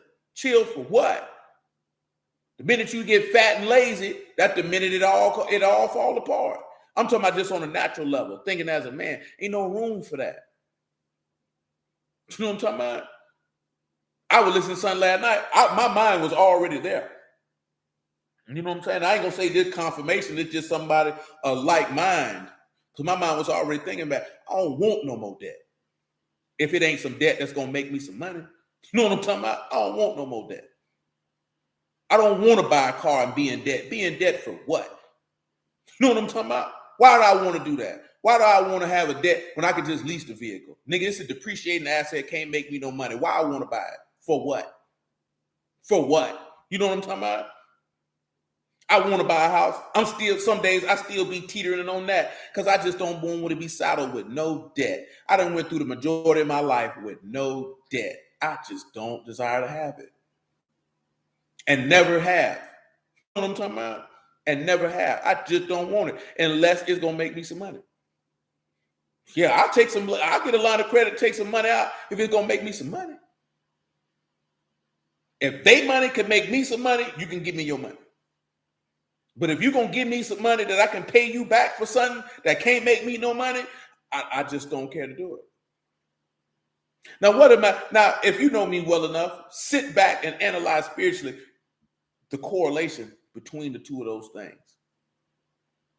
You know what I'm saying? I can take this debt that I have, that this man has paid, and say, you know what? Since I'm indebted to you, because remember, the borrower is a servant to the lender. Now I am a servant to this person who I'm borrowing from. And from borrowing from him, I can be able to get a benefit. That benefit is everlasting life because it's going to spring to fruit to life eternal. But if I fool over here with Satan and I'm borrowing from him and it's delighting in the pleasures of my flesh, I don't get a return on what I'm borrowing from him. I'm not getting anything back. I'm just getting more in debt. Now I'm saddled with debt. Now death and damnation is over my head because I'm steady borrowing from him. But this borrowing does not benefit me. I'm stuck with something that does not profit me. Versus if I borrow from the Lord, I'll take that money that he has to give because what he has to give is going to profit me. It can make something out of me. I can get the joy, the peace, the long suffering, the gentleness, the self-control, the thing. That's a benefit for me to borrow from him. You know what I'm talking about? But when I borrow from the world, when I borrow from Satan, I'm just in debt. I just got something just to say I got it, but I owe for it. You know what I'm saying? And we live in a society that push you to just go in debt. It's okay. Man, bump that junk. You know what I'm talking about? It makes no sense. It makes no sense when you think about it logically. Why am I taking out all of these loans? And why are they pressuring me to do this? Why do I have this bad debt? That bad debt for me in this analogy is just dealing with the flesh and dealing with the world. It's bad debt because I can't pay that back. Now I'm going to be this servant coming to you who, please have compassion on me. I don't have anything to pay. What I owe is more than what I can pay. Versus if I borrow from him, then I'm going to be able to actually take it, taking it back to the parable of the talents, and I can actually take that to the exchangers, and I can actually get a benefit or a profit from this. I can make this grow into something else and pay you back and still have something in return. Because you paid with your life, so therefore I pay you back with mine. And from the loan of your life, now I can get this benefit of everlasting life. This is a win-win for me. This is good debt. Nevertheless, Isaiah 48:1. He said, hear this, O you house of Jacob, which are called by the name of Yasharal and come forth out of the waters of Yahuwah, which swear by the name of Yahuwah, make mention of the Elohim of Yasharal, not in truth nor in righteousness. For they call themselves the Kadash city and stay themselves upon the Elohim of Yasharal. Yahuwah of hosts is his name. I have declared the former things from the beginning. They went forth out of my mouth. I showed them. I did suddenly, and they came to pass. Because I knew that you are obstinate. Your neck is as iron sinew, your brow is brass. I have even from the beginning declared it to you. Before it came to pass, I showed it to you. Lest you should say, my idol have done them, my graven image, my molten image have commanded them. You have heard, see all this, will you not declare it? I have showed you these new things from this time, even hidden things that you did not know them.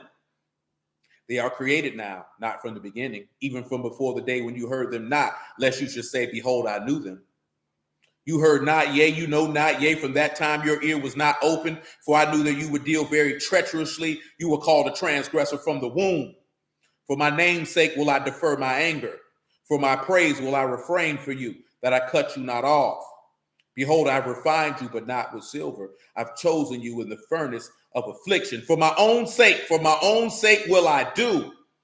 How should my name be polluted? I will not give my esteem unto another. See, this go back to the part of him being in that frying pan, because we done profaned this man's name. Come on back over here to Ezekiel Chapter 4. We done profaned the man's name. This man say, boy, he said, I got to do it. But we came to that part because he said, I put you in this furnace of affliction. Because see, that's a sign. Remember, right? What we read in verse 3 of Ezekiel chapter 4? It's a sign. I want you to look at verse 4. He said, lay on your left side and lay the iniquity of the house of Yasharal upon it to the numbers of days that you should lie upon it. You shall bear their iniquity. For I've laid upon you the years of their iniquity according to the number of days. 390 days shall you bear the iniquity of the house of Yasharal. And when you have accomplished them, lie again on your right side, and you shall bear the iniquity of the house of Yehuda 40 days. I've appointed you each day for a year. You shall set your face towards the siege of Jerusalem, and your arms shall be uncovered, and you shall prophesy against it. See, when we take this part of this here, right, him laying it on his side, you take that into account of him going to the whole house of the house, or he only being sent into the house of the lost sheep of the house of Yasharal, and how he had to set his face on Jerusalem and the prophecy against it to show them what was to come, what we read talked about Wednesday, Luke 19, him weeping over it. Look at verse 8. I will lay bands upon you, and they shall not turn from one side to another till you have ended the days of your siege. See, that's another instance when you seen them when they put the fetters of iron on him. That was to show that. That was to show that what he talking about. Of course, we just read it not too long ago. Then he tell him take the bread, all that type of stuff. We're gonna leave that where that's at. Come on back to Lamentation, Jeremiah, because we need to at least get through chapter 1 before we get out of here for the evening. No, I don't care to support you. I do not care to donate. I shall not. We're in verse 5 for the moment. And remember to look at this bitterness, right? That we were talking about. That means it was the end of her wickedness. When you look at us, him putting us up out of Jerusalem, well, that was the end of the wickedness that they were going to do in that place. It's over. Y'all got to go. Y'all got to go. Can't work. See, it's a matter. See, I don't want to discuss that right now because we ciphered all the way through it. It'll get your brain in a tizzy. But one thing I can say, though, and you could go back and look at Ezekiel 4, 5, 6, 7. You know what I'm talking about? All that. Matter of fact, come over here to Ezekiel 7 real quick. Real quick, like, man. Just real quick, like. Ezekiel chapter 7. I'm going to move around a couple of verses. I just want y'all to see how perturbed this man was with your conduct. We pick it up at 7 and 1 just on the house. Moreover, the word of Yahuwah came unto me, saying, You son of man, thus saith Yahuwah Elohim unto the land of Yasharal, the end. It end as it come upon the four corners of the land. That was the end come upon you. And I will send my anger upon you, and I will judge you according to your ways and recompense upon you all your abominations. My eye shall not spare, neither will I have pity, but I will recompense your ways upon you, and your abomination shall be in the midst of you, and you shall know that I am Yahuwah. Thus saith Yahuwah Elohim, evil, an only evil, behold, is come. An end is come. The end is come. It watched for you. Behold, it is come. Morning is come unto you, O you that dwell in the land. The time is come. The day of trouble is near, and not the sounding again of mountains. Now will I shortly pour out my fury upon you and accomplish my anger upon you, and I will judge you according to your ways and recompense you for your abominations. And my eye shall not spare, neither will I have pity. I will recompense you according to your ways and your abominations that are in the midst of you, and you shall know that I am Yahuwah that smite you. Behold, the day it is come that the morning is gone forth, and the rod blossom and pride have budded.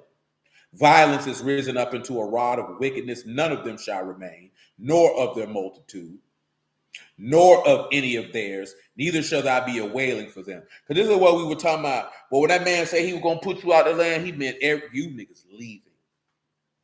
You are leaving. You're not staying here.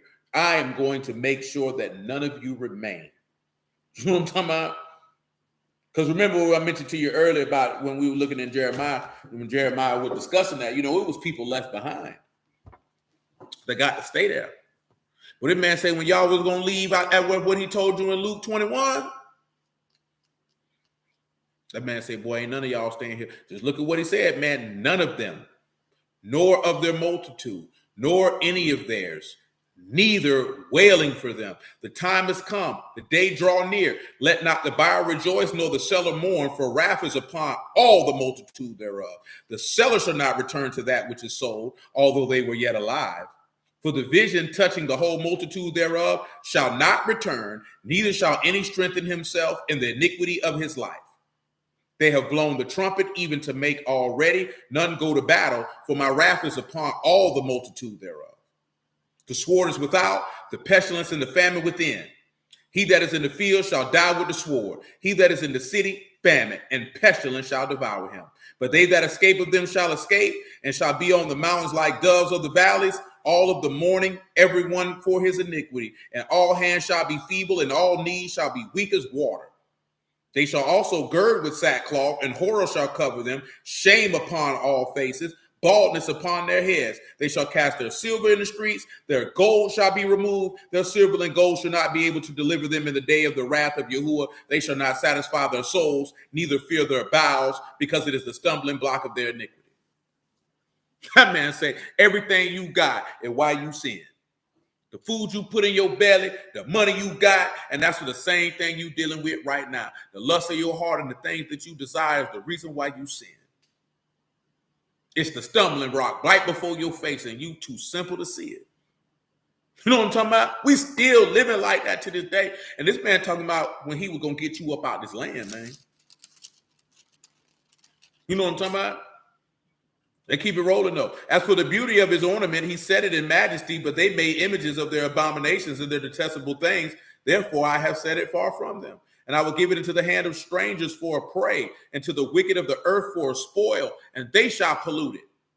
My face will I turn also from them, and they shall pollute my secret, for the robber shall enter into it and defile it. Make a change, for the land is full of bloody crimes, and the city is full of violence.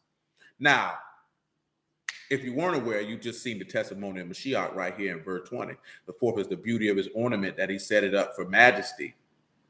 And he said he gave it into the hands of strangers for a prey, the Romans, the wicked of the earth for a spoil, the scribes, and they polluted him. And he turned his face from him, because his face is too pure to look upon evil, and they polluted his secret. And robbers, i.e. the scribes and Judas, entered into it and defiled it. So he said, make a change, because the land is full of bloody crimes, because they shed innocent blood in it, and the city was full of violence. You can see Zephaniah chapter 3 for that if you wish. Wherefore I will bring the worst of the heathen, and they shall possess their houses. I will also make the pomp of the strong to cease, and the Kadash places shall be defiled. See, that's one of the first two things that you can see that right with that. Is that he told when he put you out, see, because you got to see the correlation of the word. When you came into the land, you possessed the houses of the people who dwelt in the land. So Yahuwah said, since I'm going to get you out of here, somebody else going to come possess what you got. You not going to possess it. Tell you that right now. You're going to get up out of here, and you're not going to control nothing there. Destruction come, and they shall seek shalom, and none. Mischief shall come upon mischief, rumor upon rumor. It shall seek a vision of a prophet, but the law perish from the priests and counsel from the ancients. Gonna look for a word, ain't gonna be none. The king shall mourn, the princes shall be clothed with desolation. The hands of the people of the land shall be troubled. I will do unto them after their way, and according to the deserts will I judge them, and they shall know that I am Yahuwah. That's tough, man. See, we see that and we play with it. That's tough, man. That's tough because you know he did it. You know what I'm saying? He did it. I just want you to sit back and look at destruction come. You seeking peace, you can't find none. You see that in America right now. Destruction come upon our people. You looking for peace, can't find it. You can't find it because he already told you. He said, Yasharal, you destroyed yourself, but in me is your help, and you won't look for the person who can help you. Because for you to look for the person who can help you, you're going to have to fall down to the ground and worship and humble yourself before your face and confess your fault so he will hear. You don't want to do it because you're too proud and stubborn. You don't want to do it. You just like them people we read about last week who said, man, we were good when we were serving up them cakes to the queens of heaven, man. We ain't had any problem. I'm not serving this man. I'm not humbling myself to this man. And you can see that it plays out. The women don't want to humble themselves to the men. The men don't want to humble themselves to Yahuwah. Therefore, we're going to have a constant and consistent problem. You're going to have a constant and consistent problem. Because you already know that man said he showed mercy unto the humble. There's so many proud people out here, man. Ain't nobody going to give you what you want and you walking in pride. Ain't nobody going to do that. Why would anybody do that? That's rewarding deplorable conduct. But young men are told to do that. That's why I do say you simping. Because you're rewarding behavior that does not deserve to be rewarded or acknowledged. I'm not acknowledging that. I'm not rewarding that. That encourages you to continue to behave that way. Why would any self-respecting individual do that? Why would Yahuwah do that? Why would he do that? Why, as a man, why would you do that with your son, with your daughter, with your wife? Why would you reward incorrigible behavior? That doesn't tell them not to behave themselves that way. That tells them they can, and there's no consequences. So they have no motivation not to. That's where we at in the world, man. That's why everything is upside down and backwards. Because we will not unask stupidity. We will not relinquish stubbornness. That man already said, I know your neck is iron sinew. I know your brow, you obstinate. He already know this. He already knows this. Man, I'm telling you, man, the fact that we still alive, and when I'm talking about I'm talking about all us on this stream. The fact that all of us are still alive, knowing the times that we have been extremely stubborn and obstinate for walking in the way that we know that we ought to walk because we just desired to do whatever it was that we desired to do. I'm talking about whether you was aware of Yahuwah or not. And the fact that we still alive, Man, praise be to Yahuwah. Because see, some of us done made choices where we could have lost our life. Some of you didn't. Some of you did. You know what I'm saying? If you was reckless with your genitalia, you should thank Yahuwah that you ain't alive, because you could have caught something you couldn't got rid of a long time ago. And some of you was in certain situations and circumstances where you got behind the wheel of a car, good and drunk, trying to convince yourself you drive better when you drunk, and you arrived alive. Give praise to Yahuwah, because you could have died that night. Probably should have. You know what I'm talking about? Y'all already know, man, boy, we was out there in them streets, so we already know what we were doing. We throwing rocks at the chain gang and playing Russian roulette with our life with a doggone AK-47. You know what I'm saying? Amen. You know what I'm saying? We playing dangerous game with our life, man. Some of us done made decisions that put you in a depressed state where you could have been moved to take your own life. But he ain't give you the mind to follow through with it. Now you had to sit back and look at all of that, man. Because like I said, right? He let my boy get the mind to go ahead, boy, and go and jump off that bridge, boy. You understand what I'm telling you? That's the mind he gave him. It was nothing that I could have said or did, or anyone could have said or did that was going to change that, if that's the mind he gave him. There's nothing that could be done. And for as a human being, that's a hard reality. That man does as he please in the realms of heaven and earth. And who can speak against it? I certainly shall not. You know what I'm talking about?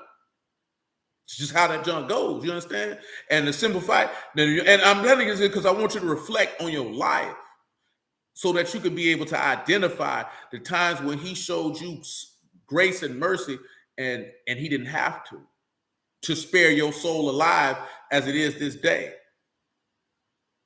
You know what I'm saying? That you are alive and you have the opportunity that if he so desires that he open your heart to receive understanding that you might live.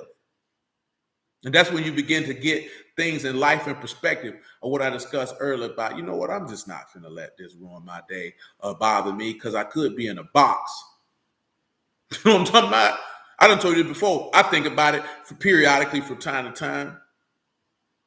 He could allow Judge Day to go along with Jeremy Chess and say, give him them 12 that he asked for versus the 5 that he gave, which means I wouldn't have got out of prison till 2016, 2014 at the earliest. By the grace of Elohim, we were putting dope on the street in 2012. Now what I'm saying is here, that don't mean that none of y'all wouldn't have got no word. Because if you were supposed to get it, you were going to get it regardless. You ain't getting it because of me. You understand that? Let that be known. If you were going to get it, you were going to get it regardless. But that means that my soul wouldn't have been delivered. I would have perished. But then when we sit back and we look at how things fall, instead, no, I don't get 12.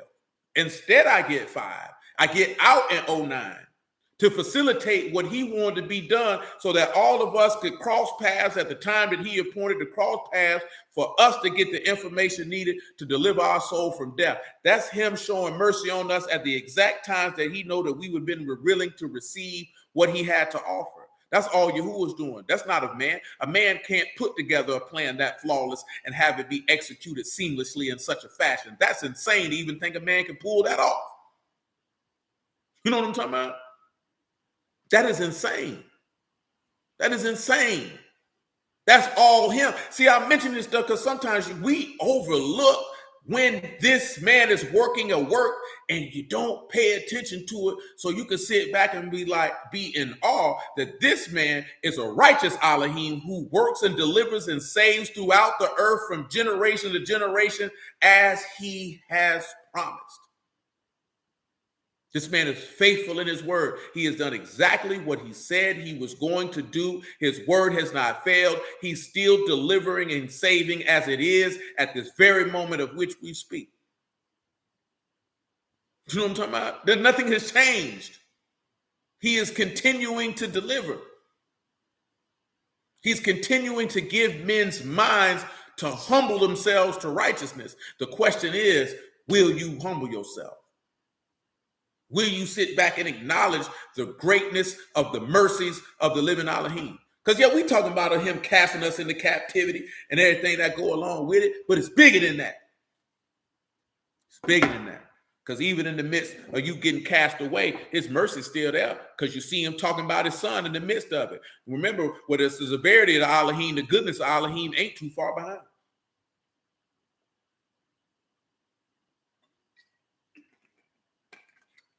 Lamentations of Jeremiah chapter 1, verse 5.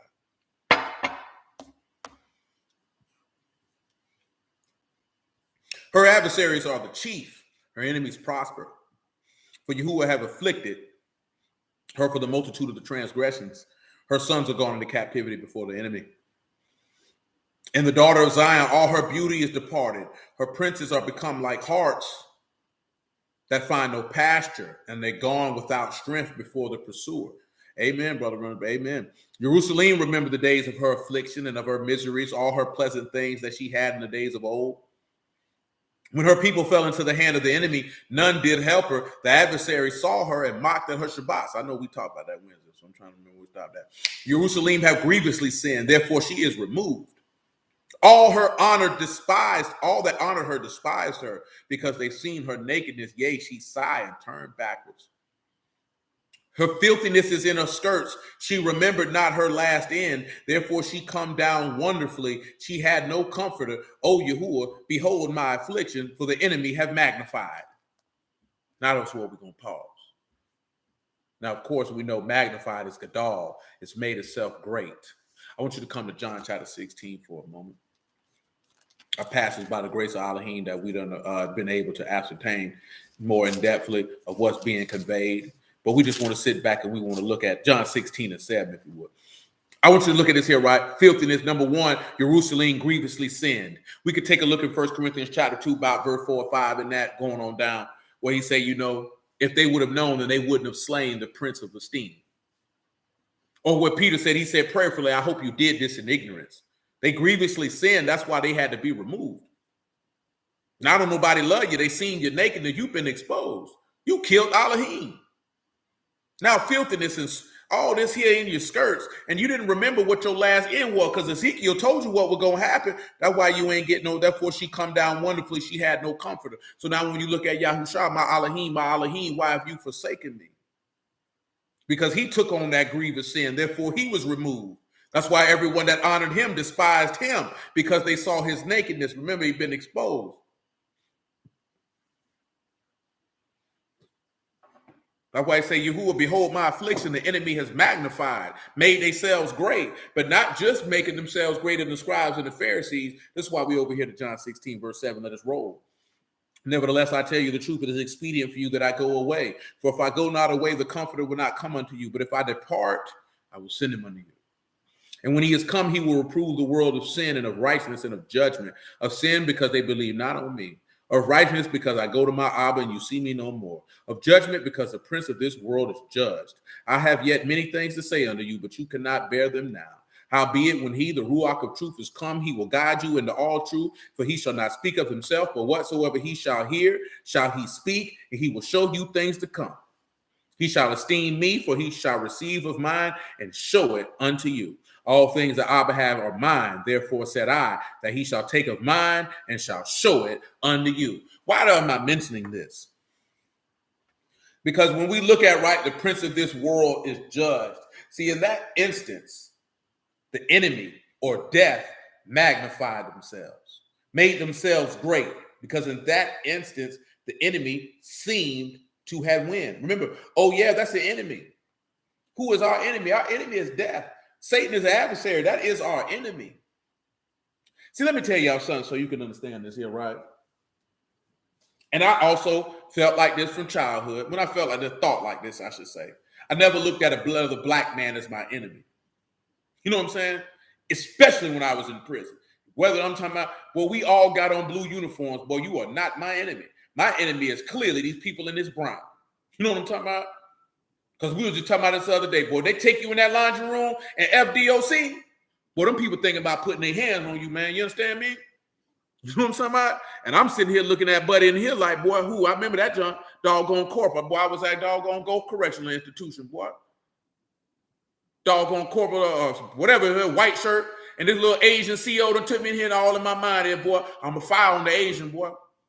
Because, boy, they're not finna beat me in here to death, boy, and I'm going to just sit here and take it. Boy, I'm going to fire on one of these crackers in here, man. You know what I'm talking about? And they going to remember me, boy, because I ain't going out like that. Because I'm going to fight him. I'm going to seek to diffuse with that inmate. Because we got the same struggle and the same pain. What I want to fight you for? You know what I'm talking about? I don't want to fight you, nigga, for what? Even being on the street, what I want to fight you for? I'm just trying to get some. I don't want to do nothing to you, boy. We got the same problems. You know what I'm talking about? So then when it comes to sitting back dealing with a brother, dealing with a woman, what I want to fight with you for? We supposed to be on the same side. See, we don't sit there and look at it now. Now that I have a spiritual understanding of that, why I'm going to fight with this here? This gives the devil room to operate. He thrives in environments of confusion, separation, and contention. That's where he thrives. He cannot thrive in an environment of love because ain't no love in him. He already told you that. He said, you of your father, the devil, and the truth ain't in him. Well, the truth is of love because ain't no lie to the truth. So you have to understand that Satan cannot thrive in an environment where love and forgiveness is present. That's why he could thrive in the midst of them people when they were saying, crucify him, because the only person who wanted to show any manner of love was Pilate. This is the only person who wanted to magnify any type of love. Nobody else wanted to be a part of that. I don't think our people really understand that. Satan, and we done went through this in many avenues in this text, cast out the scorner, and the strife and the contention will cease. Satan thrives in environments of contention and separation. That's where he thrives. Because that's where he can cause the most confusion. Because when you're in a contentious situation, you're in an adversarial situation. That is where he thrives. He does not thrive in situations of unity. He cannot survive in that type of environment because situations of unity, as the book tells you, how good it is to see brothers dwell in unity. When you dwelling in the God, you dwelling in love. Satan can't exist where love is present because Elohim is love. So he can't dwell where Elohim is present. That's why he told you forgive your brother. That's why he told you love one another. And you know that we're his disciples. That's why he told you that Satan can't exist in those environments. It's impossible. He cannot exist in that because to exist in that space is to exist in Yahuwah, and he does not dwell in Yahuwah. You know what I'm talking about? So when you look at that, we look the same. We have the same problems and the same adversaries. Why are we fighting against one another? It's just pride. It's just insecurity. It's just immaturity. It's just pain and all this other type of stuff that individuals may or may not have going on. That's why. When you sit back and you begin to realize, hey, man, that's not to say that, hey, just because you love somebody, they can just do whatever. But when you sit back and you know, like this here, that you understand that you love somebody. Oh, yeah. I forgot who he was talking to when he said that. Who was he talking to? I think he might have been talking to Saquon Barkley. You know what I'm talking about? But he told him right, though. Satan did change him.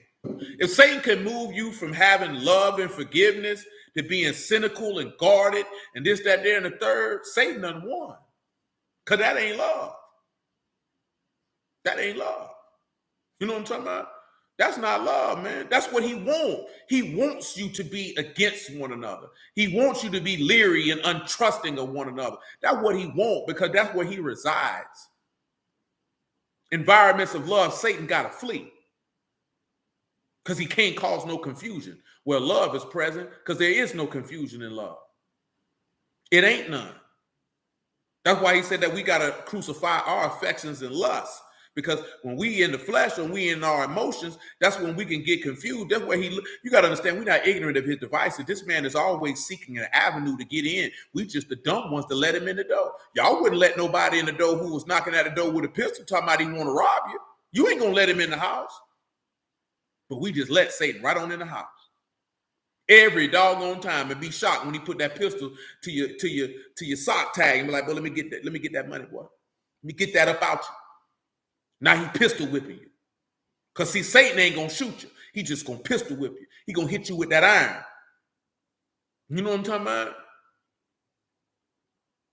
Because he ain't going to kill you. He want to drag it out slow.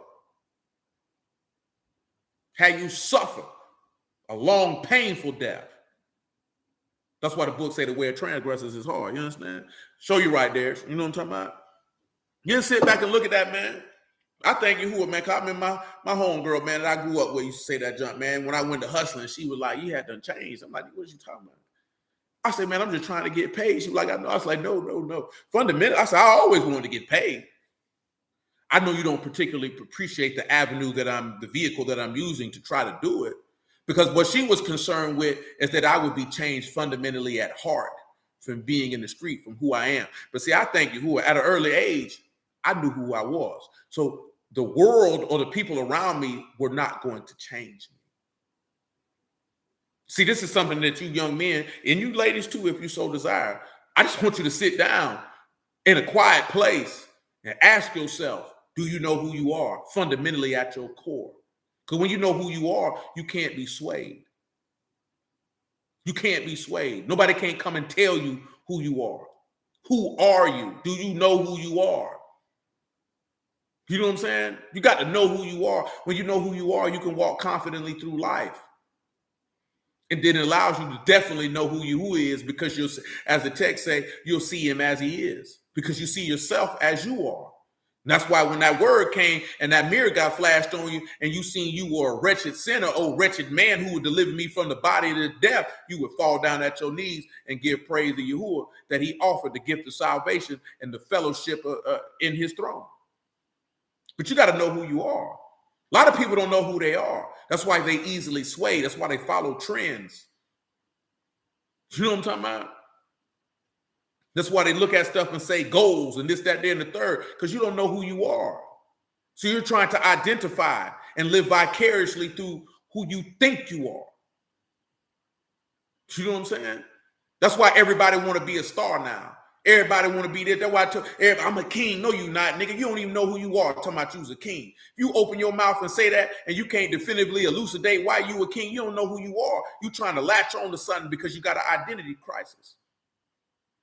You know what I'm saying? You got to know who you are.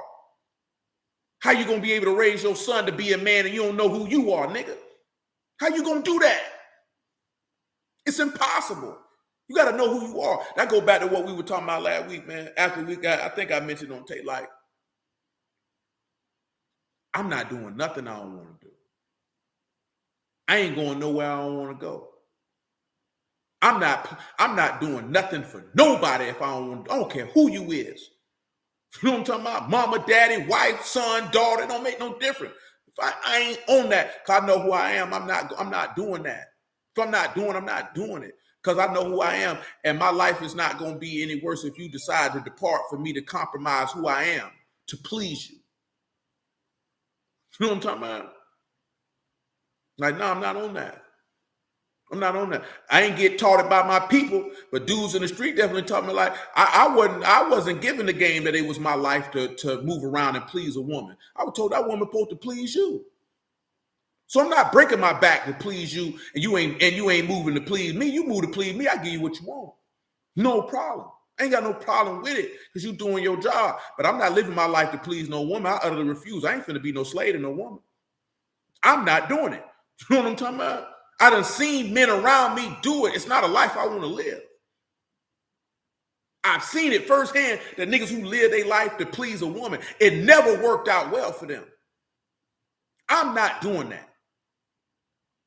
You know what I'm saying? That gets you called a douchebag and you an a-hole and you this, that, there, and the third. But I'm going to keep my sanity though, nigga. You know what I'm saying? I'll keep that though. That doesn't mean that you won't please a woman. I said, I'm not going to live my life. That's not my duty to please her. It's her duty to please me. I'm not the servant. She is. So that's mean when I come in this word, I know it's not Yahuwah's duty to serve and please me. It's my duty to serve and please him. You know what I'm talking about? He didn't make me for him to please me. I was made to please him. You know what I'm talking about? And this is the mind that a wife is supposed to have. How you say you the wife of Yahuwah, you talking about you the bride of Yasharal, I'm going to come to the marriage supper of the Lamb, and you ain't even got a mind to please this man. You ain't even got a mind to serve this man. You think he here to serve and please you. Nigga, that's whole thoughts. Whores think like that. I'm here to tell you that right now. That's what whores and harlots think. Whores and harlots think that men are here to serve and please them. That is the mind of a whore. You know what I'm talking about? It's not the mind of a wife. A wife don't think like that. You know what I'm talking about? Straight up and down. And I'm not even talking about from the aspects of no physical, natural man and no woman, man. I'm talking about you look in this text and you look at the people who serve Yahuwah. I'm talking about men first. I ain't talking about no woman with no vagina. I'm talking about men. You the bride of Mashiach. And when you look in that text, the men who were deemed to be righteous was the men who sought to serve and please Yahuwah. Those are the men who have a righteous and upright memorial. Those are the men whose name are written in heaven. When you look at the men who thought it was Yahuwah's duty to serve and please them men were killed. That's whoredom. Because we can't be worried about what women are and aren't going to do. You got to worry about you're going to be the man that's going to lead the nation. If they're going to follow, they're going to follow. If they ain't, then death they should get.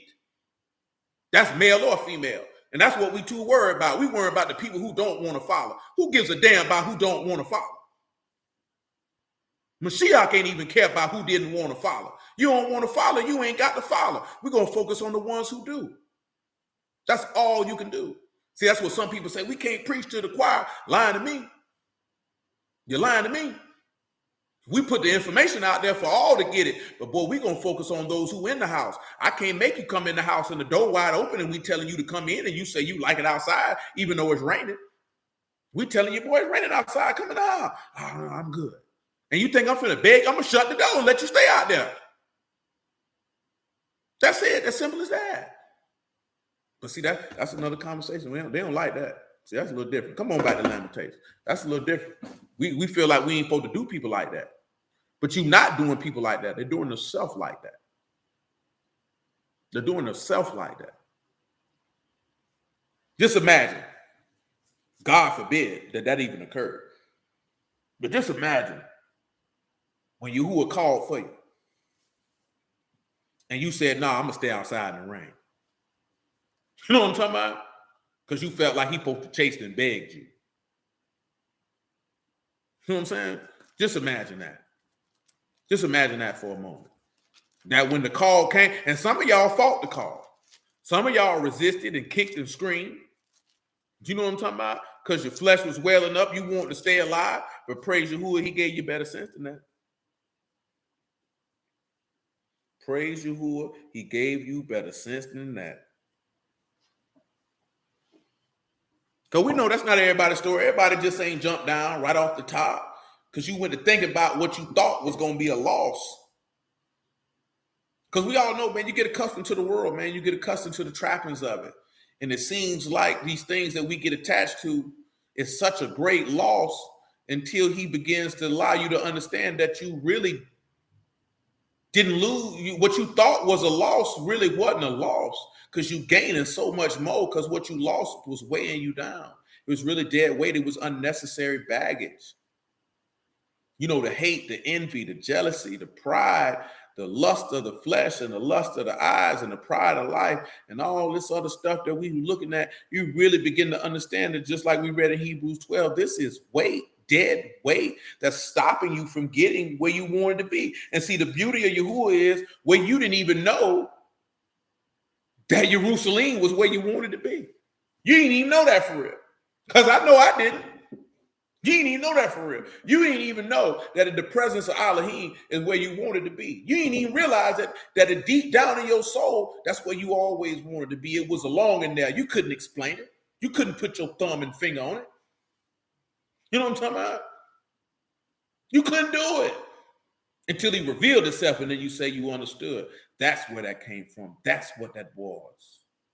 I had been longing to be in his presence and didn't even know it, didn't even understand it. And look at how just and righteous and merciful he is. He manifested himself to satiate that longing. Give you who is esteemed. You know what I'm talking about? Yeah, look, think about stuff like that, man. Now think about stuff like that, man. Lamentations of Jeremiah, chapter 1, verse 10.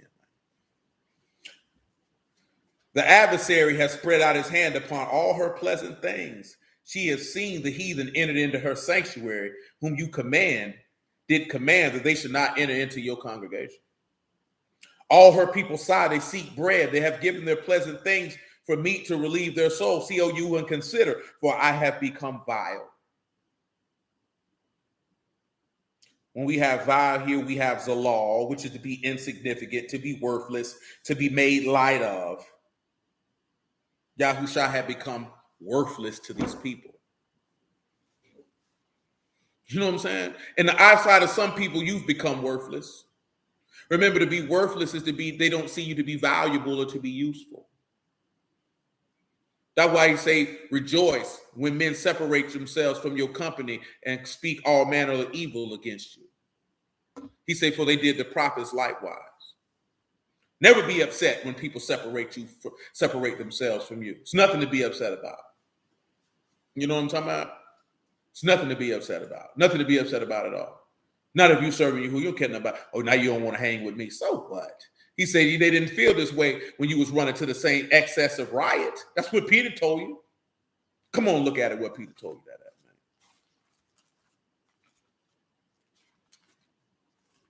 You know what I'm saying? People want you to. People like they say around this son I done noted, man, throughout the course of my entire life. First Peter chapter 4, verse 1, if you would. Most people don't want you to do better. And again, I'm not talking to no women, so my apologies, ladies. I'm not talking to y'all. Most niggas don't want you as a man to do better. See, now I say that this here, right? For most women don't want to see you do better in regards of getting a man who actually cares about your well-being and who's going to take care of you if they don't have one to do the same. You know what I'm saying? Now, of course, you have certain aspects of it. You know what I'm talking about? And people like to talk about, women settling. But like I said, the advent of a woman picking her mate is not even 150 years old. You know what I'm saying? That is a new thing in the earth, a woman picking her mate. That's why so many women have given their womb away. And that's why they have the inability to be a wife, because they've been with too many men. And when I say too many men, not necessarily she's been with 20, 30, 40, 50 men. You done been with 5 men. That's 5 men too many. You know what I'm talking about? It's going to make it difficult for you to know how to actually interact with one particular man and get on his program. Because, people talk that soul tie junk. That ain't got nothing to do with it. It's just the fact that it's a psychological thing that doesn't allow you to bond with an individual because you've been dealing with too many people. That's why some people have a problem bonding with you. You've been serving too many gods, reading too many books, studying too much stuff. So it's going to make it difficult for you to bond. You know what I'm talking about?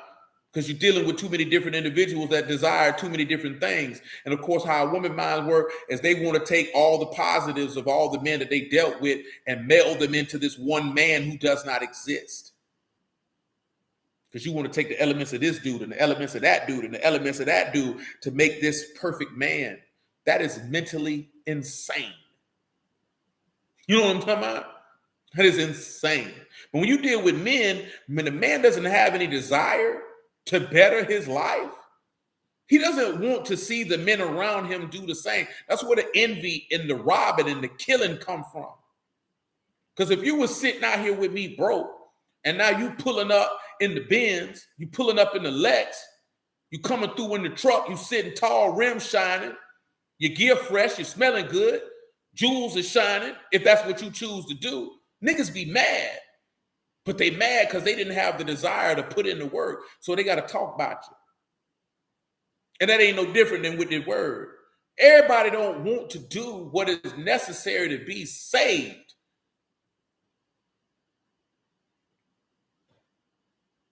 That's definitely, you can't pair bond when you've been part of too many pairs. That's exactly correct. It's very difficult for you to do it. It's very difficult for you to do it. Because I told you before, most women, by the time they get married, very few women are with the man who was initially they set their heart on. You know what I'm saying? Like I told you before, most of us, you're not your woman's first choice because you're not the person who took her virginity, and you're not the first man who she ever had in her mind that she loved. You know what I'm talking about? And that's a hard reality for most men to accept, which is why a lot of brothers be looking like most women in this society are not wives. And that's why they're having a difficult time getting married, because you've dealt with too many men. You know what I'm saying? It's like I say, you can't pair bond when you've been a part of too many pairs. It's very difficult for you to do it. It's not saying that it's impossible. It's very difficult because you put yourself at an emotional and mental disadvantage. This is why it's imperative you don't send your children out here to pick their own mate. That's why you take control of their lives and say, I'm going to handle this for you, because I know you don't have the foresight and the wisdom to do this yourself. And I know this from my own decision making and my peers, that I will be setting you up for failure. And I love you too much to purposely let you fail. See, most of us don't realize that we're purposely sending our children out to fail unintentionally, because you think you just supposed to let them live and pick and choose, and that's how it's supposed to go. No, it's not. It's not. You're setting them up for failure in a difficult life, to go through the same pains and hardships that you and your peers went through. Why do it? This is not nothing to beat yourself up about and think you're just a horrible person. You just could only work with what you had to work with. You only knew what you knew when you knew it. You know what I'm talking about? But you can be able to reverse that your offspring don't have to go through what you went through, because you're going to take control of their lives and make these decisions for them. I'm gonna take that out your hands, baby. You know what I'm saying? Because I know what's gonna happen. I'm not gonna send you out here to fail. That's what happened when you come with you already know, man. Your people set you up, your forefathers, your ancestors, your literal father and mother, they set you up to fail. He say, son, I'm coming through to grab you so you won't fail. I won't send you out here to crash. I ain't gonna send you out here to crash. Just listen to me, boy. Just follow what I'm telling you, and you'll be all right. You'll have good success. See, we don't want to do that. We're too stubborn. You know what I'm talking about? 1 Peter 4:1. For as much then as Mashiach have suffered for us in the flesh, arm yourselves likewise with the same mind. For he that suffered in the flesh hath ceased from sin, that he no longer should live the rest of his time in the flesh to the lust of men, but to the will of Elohim. For the time past our life may suffice to us, have wrought the will of the Gentiles, when we walked in lasciviousness, lust, excess of wine, revelings, banquetings, and abominable idolatries, when they think it strange that you run not with them to the same excess of riot, speaking evil of you. You know what I'm talking about? So that just is what it is. But it's you making a conscious decision that I'm not going to go this way anymore because this way didn't profit me. You know what I'm saying? See, I know it's real easy when because this is one thing that I prayerfully that you don't do. That when you reflect back on your life, that you don't begin to kick yourself and look at yourself in a negative fashion about what you didn't know. Or to go look at your parents and say, well, mama and daddy, why you didn't do this, that? And they didn't know what they didn't know.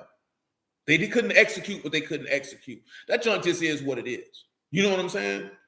You also have to take culpability for the choices that you made. You know what I'm talking about? But at the end of the day, that junk just is what it is. There's no need to be kicking yourself in the behind about that. It's more important to take and derive the elements that you can take to be a better person, to spur your maturity spiritually and mentally, and have emotional maturity to be able to govern your emotions when they arise, versus sitting back, getting down in the dumps, thinking about, oh, I was this and I was that, and how could I have done this and how could I have done that? You did that because you were a child in the mind. It is what it is. You know what I'm saying? That's why I say when I was a child, I thought as a child, I spake as a child, I behaved as a child, but when I became a man, I put childish things away. That's how to view it. You had the mind of a child. You did what a child was going to do. Children make impulsive decisions without the thoughts of long-term consequences, because they do not have the capability to understand the ramifications of the choices and decisions that they make. You know what I'm saying? And that's the end of the day, that's a child's mind. Children do not understand long-term ramifications for decision making.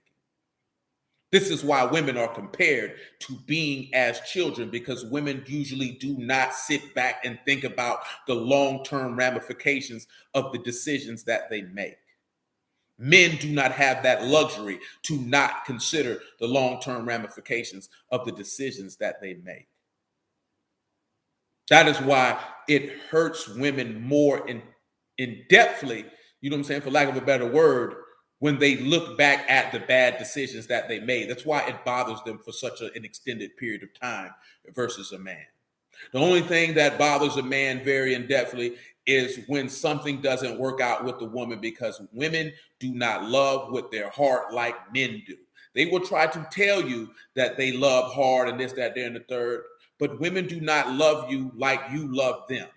They don't invest themselves into you like you invest yourselves into them. That's why it bothers men so much, because he has invested a lot into this person. You know what I'm talking about? A woman is always ready to bail. She is always ready to bail if she believes or convinces herself that she is not getting what she believes she deserves or what she wants. She doesn't invest herself wholeheartedly in that fashion. And that's a survival mechanism. You know what I'm talking about? That's something totally different. It doesn't make them horrible people. That's just a survival mechanism. That's something that men have to understand. She's going to make sure that she can secure her survival. She does not have the strength to manipulate her environment as you have. So she has to make sure that she can survive. She's the weaker vessel. That's just come a part of the play. Men love, that's why the text tell you don't give your strength to no woman. Men that actually love that woman. You know what I'm talking about? That's how Samson could get Delilah. That's why the book say by means of a whore is a man brought to a piece of bread, because Yahushua gave his life up for this whorish woman. I seen these women talking about Adam and Eve. Well, Adam was this and this, that, and the third, but nobody understood that Adam just gave his life up for his wife. Yeah, he clearly could have said, nah, man, shoot, she on her own. He loved that woman. He was willing to give his life up for her. He was willing to say, if she gonna die, I'm gonna die with her, versus saying, I'm gonna let her die and get another wife. Women aren't doing that. If it would have been reversed, she would have let Adam die and got another husband. You understand that? She gonna let you die and she gonna get another husband. You know what I'm talking about? At the end of the day, in general, on average, for the most part, that woman would have let you die and she'd have got another husband. She wasn't gonna die with you. She wasn't going to knowingly perish, knowing that she could have just let you die and got her another man. Adam knew, well, I love this woman, so I'll die for her. And y'all know this because we done went through this before. That's a precursor to Mashiach, because he could have let you die and got another people. He didn't do that. He devised the means to die for his wife. Ain't no woman doing that. Ain't no woman doing that. You know what I'm talking about? They're just not doing it. And that bothers a lot of men, because you want her to love you. Your mama will do it. Your mama take a bullet for you. She gonna die for you. You know what I'm saying? Because she love you. You grew in her womb for 9 months. She'll die for you. That's right. He chose to set his love. And that's what Adam doing that was showing us. But you got to have understanding to see that. You know what I'm saying? A lot of us don't have no understanding to see that. That man loved his wife enough to die for her. He laid his life down for his friend. He loved his wife. He died for her. That's how you knew that was representative of Elohim is love, because he died for her. He didn't have to do that. People miss that all the time. But that's an element of, she wasn't worthy of that love, and yet he gave it to her anyway. All we want to look at is, look what the woman did. Why the man ain't did this here? Can't see the beauty of Elohim in the midst, right in their face. I thank the Lord, you know what I'm saying? I had the ability to have eyes to see and ears to hear and a heart to understand, to see that. That's love right there, man. That man did exactly what Paul wrote. That's why he said a great mystery he speak concerning the body and Mashiach. Because Adam laid his life down for his wife and he didn't have to. He didn't have to do that. He chose to do that. That's love. Men choose to lay their life down every single solitary day to provide for their family. That junk is overlooked. Women sitting there talking about he getting breaks and he get to do this and get to do that. And this man is sweating by the sweat of his brow and sacrificing his health and his life and his well-being for an ungrateful group of individuals, because they can't see past their nose despite their face. Nevertheless, let's continue. Where we at, man? What I did? Verse 12? Because my screen cracked. Lamentations of Jeremiah chapter 1, verse 12. Is it nothing for you, to you, all you that pass by, behold, see if there be any sorrow like unto my sorrow, which is done unto me. wherewith Yahuwah have afflicted me in the day of his fierce anger, being sorrowful unto death. Y'all know the play. From above he have sent fire into my bones, and it prevailed against me, against them. He has spread a net for my feet. He have turned me back. He made me desolate and faint all the day. The yoke of my transgressions is bound by his hand. They are wreathed and come upon my neck. He has made my strength to fall. The Lord have delivered me into their hands, from whom I am not able to rise up. That man like here. Now, of course, he told Peter, I could call for 12 legions of Malachim. He said, but if I do this, how will the scriptures be fulfilled? The Lord have trodden underfoot all my mighty men in the midst of me. He called an assembly against me to crush my young men. The Lord have trodden the virgin, the daughter of Yehuda, as in a wine press. And of course, you know that the trodden the virgin, the daughter of Yehuda, because you know that he had the tokens of his virginity in the grave. That's how you know that they trodden down the virgin, because he was undefiled with iniquity, never had laid with a man. For these things I weep. My eye run down with water, because the comforter that should relieve my soul is far from me. My children are desolate, because the enemy prevail. Zion spread forth her hands, and there is none to comfort her. Mashiach was on the stake, hands spread forth, nobody came to comfort him. Yahuwah have commanded concerning Jacob that his adversaries should be round about him. Jerusalem is as a menstruous woman among them. They were all defiled, because they were defiled with anger, and defiled with shedding the shedding innocent blood. Yahuwah is righteous, for I have rebelled against his commandment. Here I pray you all people, behold my sorrow. My virgins and my young men are gone into captivity. I called for my lovers, they deceived me. My priests and my elders gave up the ghost in the city, while they sought meat to relieve their souls. Because if you don't believe that I am he, you shall die in your sins. Behold, O Yahuwah, I am in distress. My bowels are troubled. My heart is turned within me, for I have grievously rebelled. Abroad the sword bereave, at home there is death. They have heard that I sigh, there is none to comfort me. All my enemies have heard of my trouble, they are glad that you have done it. You will bring the day that you have called, and they shall be like unto me. Let all their wickedness come before you, and do unto them as they've done unto me, for all my transgressions, for my sighs are many, and my heart is faint. Now you hear in Jeremiah, and he tell you like he talking about himself. But you know he was giving forth that prophecy, because you know all them scribes and Pharisees was happy that Yahuwah did it. But he said there'll be the day that they'll be like unto me. Well, they will be in affliction, and they will be in sorrow. Because he shall come with clouds, and every eye shall see him, and they shall wail because of him. And there'll be carcasses from one end of the earth unto the other. You know what I'm talking about? And all those who have blasphemed with their ungodly speeches and their ungodly sins that they have committed, speaking falsely on the mighty Kadash name of Yahuwah Elohim, they all shall perish in like fashion, and they shall lie upon the ground as dung, and ain't nobody gonna bear it. They stinking, funky behinds. You know what I'm talking about? Of this you can trust. Whether you be asleep or whether you be woke, the word of Yahuwah will be fulfilled, and it shall be accomplished. Of that you have to no need to worry. You know what I'm talking about? Hallelujah for Yahushua the word, though. We're going to start right there now, though. I give all esteem and praise to Abba and Shamahim in the name of Yahushua, for Yahuwah is mighty and worthy to be praised at all times. Just had a little too small, man. I got to get a new joint. You know what I'm talking about? But, yeah, man, just wait and consider, man. You know what I'm talking about? Yahuwah is just, man. The word is faithful. And at the end of the day, most stuff, man, ain't even worth it. Praise Yahuwah. You know, most stuff, it ain't even worth it, man. When you sit down and you look at it, man, the stuff that we be going through life by, man, it don't even be worth it, man. You know what I'm talking about? Shoot, man, you know what's on tape, my G. You already know where to go, man. You know what I'm talking about? Trap don't never close. You know what I'm saying? So it's all good. You know what I'm talking about? But shoot, man, you know what I'm saying? You know, I had already told you that. I told you, man, when my homeboy just died. You know what I'm talking about? I'm talking about this man done slid off with bread, slid off with dope. You know what I'm talking about? And shoot, I ain't sit back and look at, man, that nigga took my dope. Like I already know, man, the nigga got an issue, man. It don't matter, man. You know he going through something. That's my nigga. I still love him. That don't change. The love don't change. That's why he say love never fail. How we know most of the time, most people don't love the people who they say they love because they love change. You know what I'm talking about? You love this nigga, you love this nigga. And the reason why I say that, meaning when people do stuff, you seek to understand their thought process of why they did it. Doesn't mean that you agree with it. Doesn't mean that you stamp it. You know what I'm talking about?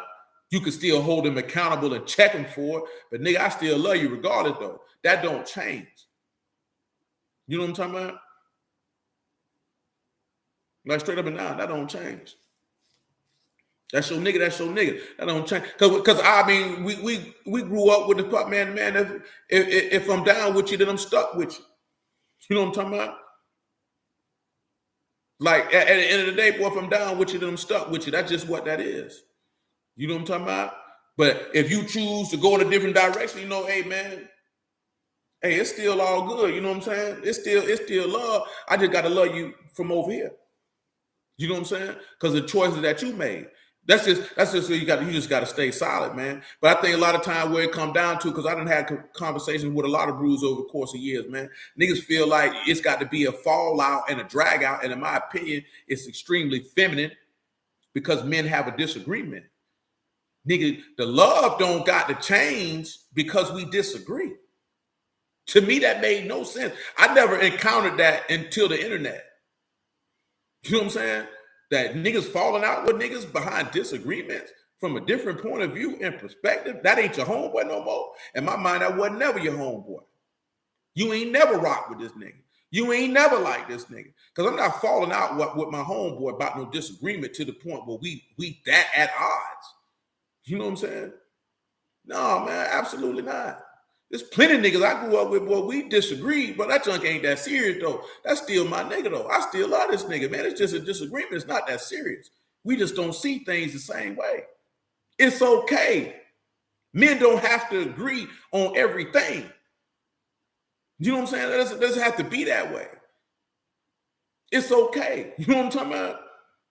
It's only one thing we supposed to have one mind on, and that's the word. Outside of that, man, come on, man. Like I told y'all the other day, man, niggas be dying, yo. We getting older, man. We not young, man. You understand me? Niggas is dying. And they ain't necessarily dying from no violence, but you getting older, your peers are passing away. These days are not promised. You got to love people while you got them. Because one day you ain't going to have them. You know what I'm talking about?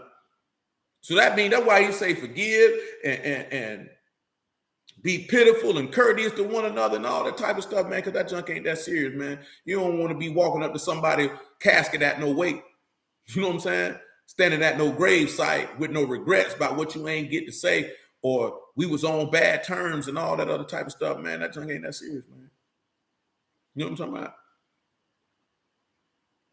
For my auntie passed, boy, at least the last thing I got to tell her was I love her. The only reason why I wasn't there when my daddy passed, because I had to serve Yahuwah. I was on my way to go be with him. He just passed before I got finished. He passed while I was preaching because he knew why I wasn't there. He already knows. Because my daddy a real one. He already know him. Well, you got a responsibility. You got to go handle that responsibility above all. You know what I'm talking about? Or I'd have been right there with him when he passed. That's the only reason why I wasn't with him. You know what I'm talking about? Because, boy, I had to serve Yahuwah first. I got to do that first. You know what I'm talking about? Like, man, you got to look at that junk, man. Like, that junk serious out here, man. You know what I'm saying? Look back on your life so you can see how merciful this man done been, man. I'm talking about, when I say look back on your life, man, I'm talking about childhood and all, man, elementary age, man. You know what I'm talking about? Middle school, high school, you know what I'm talking about? Grown, all that, man. Look on your life, man. Man, there's so many situations, man. You know what I'm talking about? That we was in the jizz, man. I'm like, boy, I know that was Yahuwah, boy, how we slid up out of that. You know what I'm saying? I done told you, I still remember to this day, boy, I thought me and Justin and Chris were going to die. Boy, I seen myself, boy, going through that windshield, man. You know what I'm talking about? Boy, I knew I was going to hell, boy. I'm like, boy, it's over. Not the last minute, this car swerved out of the way, man. Boy, I knew that was Yahuwah then. I ain't had no understanding. I said, boy, I couldn't be nobody but the Lord, man. Boy, we supposed to be dead. Boy, I was thinking about this the other day, man. Before I caught the case that I caught right before I went to prison, man. You know what I'm talking about? I caught a case like September. I got out. I got jammed up in December, then went up the road. You know what I'm talking about? We were coming back from the dog track. Nigga have my dope on me, man. Mom Dukes ain't coming to the door. You know what I'm talking about? I'm around the corner with my homeboy. Son telling me I'm about this ringing in my mind. Boy, put the dope behind the car tire like you always do. Boy, I ain't listening to it. Boy, I seen a vision of myself. Who is my witness before whom I stand, going through booking. Boy, I seen it clear as day while I'm standing out here on this block with this nigga. I see myself going through booking, man. Boy, not even 10 minutes later, boy, the police slide up through that, man, boom, boom. Boy, go in the nigga pocket, pull that dope out. I'm like, damn. Boy, I seen it clear as day. I ain't talking about some junk like, I'm talking about clear as day. I'm standing there, man, and it's as if it's right here playing in my face like a TV screen, man. I see myself going through the whole process. You know what I'm talking about? And I'm like, dang, what's wrong with you? You know what I'm talking about? It wanted like this here. Why he like this here? He trying to spare your life. But you don't want to listen. So when that word came and certain stuff in my heart, boy, I listen to that, John, that boy, I'm like, boy, that's the Lord, boy, I don't care what it is, boy, I'm going to listen to that. You know what I'm talking about? I'm going to follow that. Too many times I ain't do it, boy. I'm going to roll with him, boy. If it ain't the Lord, it'll show. You know what I'm talking about? I'm doing what I was told to do, boy. I'm going to roll with that, man. You know what I'm saying? This man faithful, boy. I don't doubt this man faithfulness in no shape, form, or fashion, man. This man is good. You understand me? This man is just. Oh, I can't speak to that. You know what I'm saying? I can't really speak to that. I'm just giving a life experience. You know what I'm talking about? That because it just hit my mind the other day. I forgot. Me and Jimmy were talking about son. That junk just came across my mind the other day. I had done forgot about that junk. You know what I'm saying? But I remember that one, though, clear as day. Well, I seen it going straight through booking. You know what I'm saying? I ain't thinking nothing of it at the time. You know what I'm saying?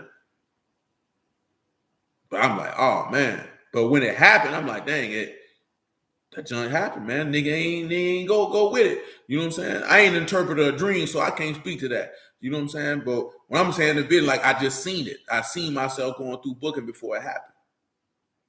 You know what I'm talking about? And it happened. And at the moment, I ain't thinking, oh, that was God showing me that. I'm like, to me, it was just like, I was wild. You know what I'm saying? Because it was like, I ain't following my first mind. Son is telling me to do something and I didn't do it. And it wasn't because I just was being rebellious. I wasn't thinking nothing of it. You know what I'm saying? Because I usually put my dope behind a car tire every time. I don't walk around with no rocks in my pocket on Justina Road. You know what I'm talking about? That wasn't something that I did. We already know police be out. You know what I'm talking about? But I'm talking about after Yahuwah showing himself, I'm looking back on these things. I'm thinking on these things like I said, I done told that before when I was locked up before I went up the road, knowing how much time I was going to get and all that type of stuff. Like long before I got sentenced. You looking back on it like, oh, that what the Lord's doing. Indeed, that you ain't told no story. You know what I'm saying? No, I be looking back on stuff, you know what I'm talking about? And I can see it. You know what I'm saying? And I can see that junk all the time. You know what I mean? So, you know what I mean? I didn't be wanting y'all to think on that, man. You know what I'm saying? Because you shouldn't be reluctant or reticent to sit back and look at what Yahuwah done and have the courage and wherewithal to let that be known of his righteousness and his goodness. Because this man faithful beyond belief and beyond compare. Only those who got to understand and who serve him can really bear witness to how faithful this man is. You understand what I'm talking about? You know what I'm saying? It don't really register with people like that. And the stuff that I be talking about, I ain't even talking about like no monetary stuff. You know what I'm saying? No money or no junk like that. No material items. That junk don't mean nothing. You know what I'm saying? Shalom, DC, man. You know what I'm saying? I'm just talking about the ability to be moved out of tight situations or him provide. And I'm talking about this why you still in your sins. That's why I want you to think about before you knew what time it was, so you could really understand how merciful this man really is. Because even in the midst of being contrary to him, he still showed kindness. That's why you can understand why he tell you to be kind, because he's good to the good and the evil. That's why you get to understand it, to behave like that. Because you go to think about when you were disagreeable or evil, the things that he did for you when you was in your iniquity, that you should be able to do the same thing. This is what I be talking about when I be going through talking about getting an understanding of actually understanding who he is when you see how he operated with you, why you can't magnify and be an exemplary of the same character. You know what I'm saying? Because all us been out of pocket. You understand? All us that been out of pocket. Ain't none of us exempt from that. Ain't none of us exempt from that. You know what I'm saying? And then on the flip side, once you've been serving them, you ain't even got to look at things that are great. But I'm as forth as the desires of your heart. Just sit back and think about some of the things that you done desired that this man done let you have. Yeah, it's interpreters. It's a gift of the Ruach. You know what I'm saying? Yeah, it's a gift of the Ruach. Some people have the ability to interpret dreams, and some do, and some don't. And that goes back, and that's right here in 1 Corinthians 12, which that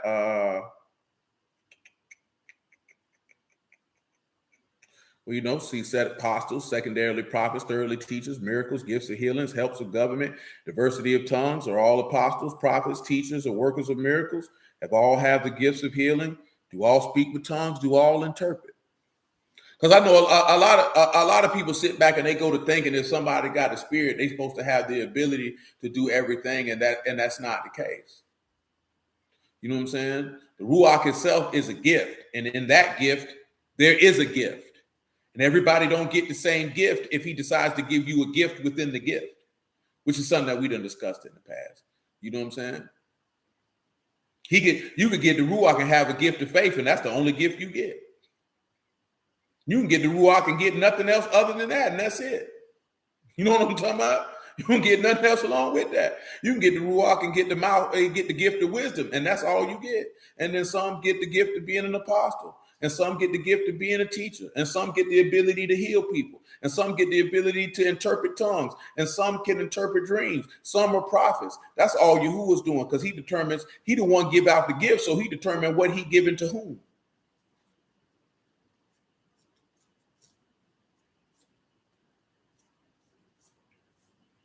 We have such a different thought process because we think everything's supposed to be all encompassing. Or you should be able to heal people, resurrect people from the dead, do this and do that. And that man never said that. Man never said that. You know what I'm saying? Even with the apostles, all of them didn't have the same gifts. You don't read about all of them raising people from the dead. You know what I'm saying? All of them didn't speak in tongues on a regular basis outside of Pentecost. You know what I'm saying? That's just how we look at it. You know, we got different thought process, man. You know what I'm saying? That's why we have so much contention amongst each other. Because everybody be arguing and all that type of stuff, man. But that junk ain't that serious. You know what I'm saying? Like, shoot, I had let up my dog in Detroit today, man. I ain't talked to him in a minute. That junk was just like I just talked to him yesterday, because that's my nigga. You know what I'm saying? That don't change. I ain't talked to this nigga in a minute. You know what I'm saying? That's still my nigga, though. That don't change. That doesn't change. You know what I'm saying? And you sit back and you look at it, and your name written in Shamahim from the foundation of the world. That man rolled with you. That don't change. Even when you was out of pocket, it don't change.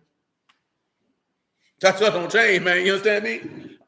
Because he already knew you were gonna be out of pocket before you knew you was out of pocket. You know what I'm talking about? Man, I'm telling you something, man. Boy, ain't nobody like Yahuwah, man. Don't let nobody convince you this junk ain't real, man. Ain't nobody like Yahuwah, man. Ain't no love like Yahuwah's love. Ain't nothing like it. Ain't nothing like it, man.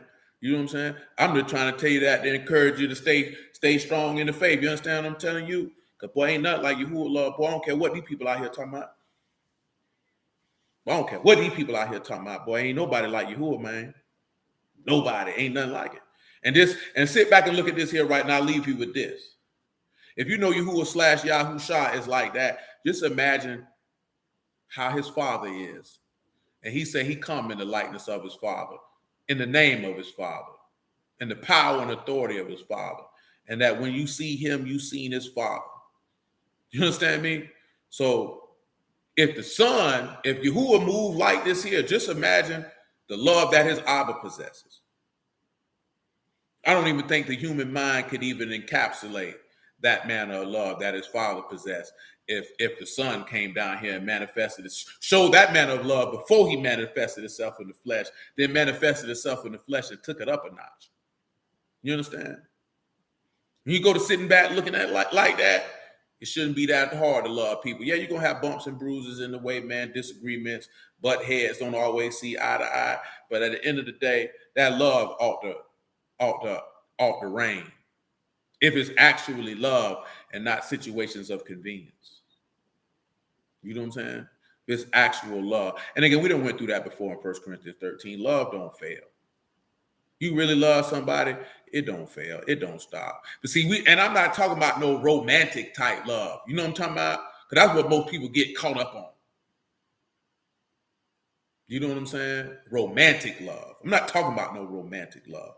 You know what I'm saying? Because that advent of a romantic love is a love that doesn't exist. It doesn't exist because it creates a construct that's difficult for the man or the woman to actually perform. That's why it doesn't exist. Because it's not something that is sustainable over a long period of time, quote unquote romantic love, as it is propagated through popular American media and entertainment. But when we're talking about the love that Yahuwah has to offer, that is sustainable because it is something that can be practiced day in and day out. It's tangible. You know what I'm saying? When I mean it's tangible, I mean it's practical things that actually yield a result. So therefore, it is easy to actually perform it. You can't perform romantic love. Would you say would I agree? Hollywood try to portray that exact facsimile. No, I would say not. I wouldn't say they would. I haven't really viewed John Q like that. I recall the end of it. I think he sacrificed. You know what they do? Now I understand what you asked. They do put movies out with a Messiah archetype who's willing to sacrifice themselves for somebody. They do that. Yeah, I would agree. Yeah, I would agree with that. They definitely do. I had to think about that, John Q. Like I don't recall everything about John Q, but I do remember the ending. So when you said that, that made it clear for me. So yeah, I would agree with that. Yeah, I would. Yeah, you have to love people overall in any situation. And also sometimes it'd be hard for us to love people because our feelings get involved. You know what I'm saying? Or when I say feelings, meaning our emotions. You know what I'm saying? They get involved. But you know what I'm talking about? They do though, because they sell the same stories in all the movies, DC. So, but they do try to mimic a sacrificial Messiah archetype type of love. That's definitely an accurate estimation and assertion. If I would say so myself. But yeah, man, you know what I'm saying? You talking about godly love. You can replicate that. You can't replicate because a lot of people are like, once you love somebody, you don't never stop loving them. Most people who in those situations, they probably never loved the person to begin with. Because again, it was a romantic love. So this is an emotional love. That's why I tell you that you shouldn't love anyone emotionally anyway, because it leads to emotional attachments. If somebody telling you they loving you with their emotions, that person don't love you. That don't just sound good. They don't love you. How can you love with emotions when emotions change and the book say love never fails and Yahuwah don't change? That's when I fell out of love with you. How is that even possible? You fell out of emotional attachment. That's what happened.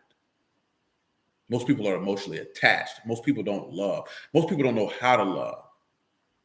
You know what I'm saying? They don't know how to love because they love. Now, I'm going to tell you like this here, right? As a man, you got to love yourself first. You got to love Yahuwah, love yourself, and then you can love a woman. You know what I'm saying? And you should love a woman. You shouldn't be in love with a woman. But I told you that before. Ain't nothing wrong with loving your old lady. Love her. Ain't nothing wrong with that, man. If a nigga tell you something wrong with that nigga's a buster. You know what I'm saying? There's something wrong with that nigga. You know what I'm saying? He needs help. He needs to talk to somebody. When you catch a nigga, he trying to love you emotionally, that nigga's not mentally stable. That means he'll kill you and himself. You know what I'm saying? You find a nigga who loves you emotionally, that nigga's not stable as a man. That man will kill you. Or he'll kill somebody behind you thinking that's love. That's not love. That nigga's disturbed. You know what I'm saying? Some of y'all know stories like this here, stories of people who dudes done killed her and killed themselves or just killed her. You know what I'm saying? That's emotional attachment. That's not healthy. You ain't supposed to do that. You know what I'm saying? You ain't supposed to do that. That's not normal. You know what I'm saying? We make them think that's normal. That's real love, girl. He killed behind me. That nigga is disturbed. If ain't nobody seek to do you physical harm, no. Oh, shoot, that's tough. And that's an emotional attachment. That's emotional love. Men are not supposed to love emotionally. You know what I'm saying? You're not supposed to do that because that's what it leads to. Now you want to kill somebody. Now you want to kill her. You know what I'm saying? Nah, man. That ain't love right there, man. I'm just telling you what most all y'all ladies married. You know what I'm saying? But if you got friends, family, you know what I'm talking about, stuff like that. Oh, that's tough with the baby in the house. And they dealing with a dude and they go to describing situations like that, and you can see that's an emotional love. You better tell that woman to get away from that man. That man dangerous. He volatile. He'll do something to her. You know what I'm saying? He'll do something to her. That ain't what you want. That don't sound good, but you know what I'm saying? That don't sound good, but that ain't what you want. You know what I'm saying? You want the love of the lamb. You know what I'm saying? If a man can love you with patience, you know what I'm talking about? Selflessness and things of that sort, that's what you desire. And an overarching way of leading the family to making decisions that benefit everybody. You know what I'm saying? Because most of the time women want stuff that benefit themselves. Yeah, sure, because that's all we want. Because we going to get the kingdom and all that stuff we like to say. But let me get up off of here, man. It's 10 minutes to 11, man. I appreciate y'all. I bless y'all at the house of Elohim in the name of Yahshua. Love y'all. You who are willing, man. We'll pick this up sometime between 2 and 3 o'clock. Preferably we can get it 2:30.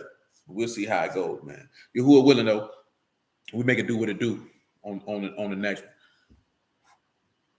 This was not charging. So not near time on this charger, man. Golly.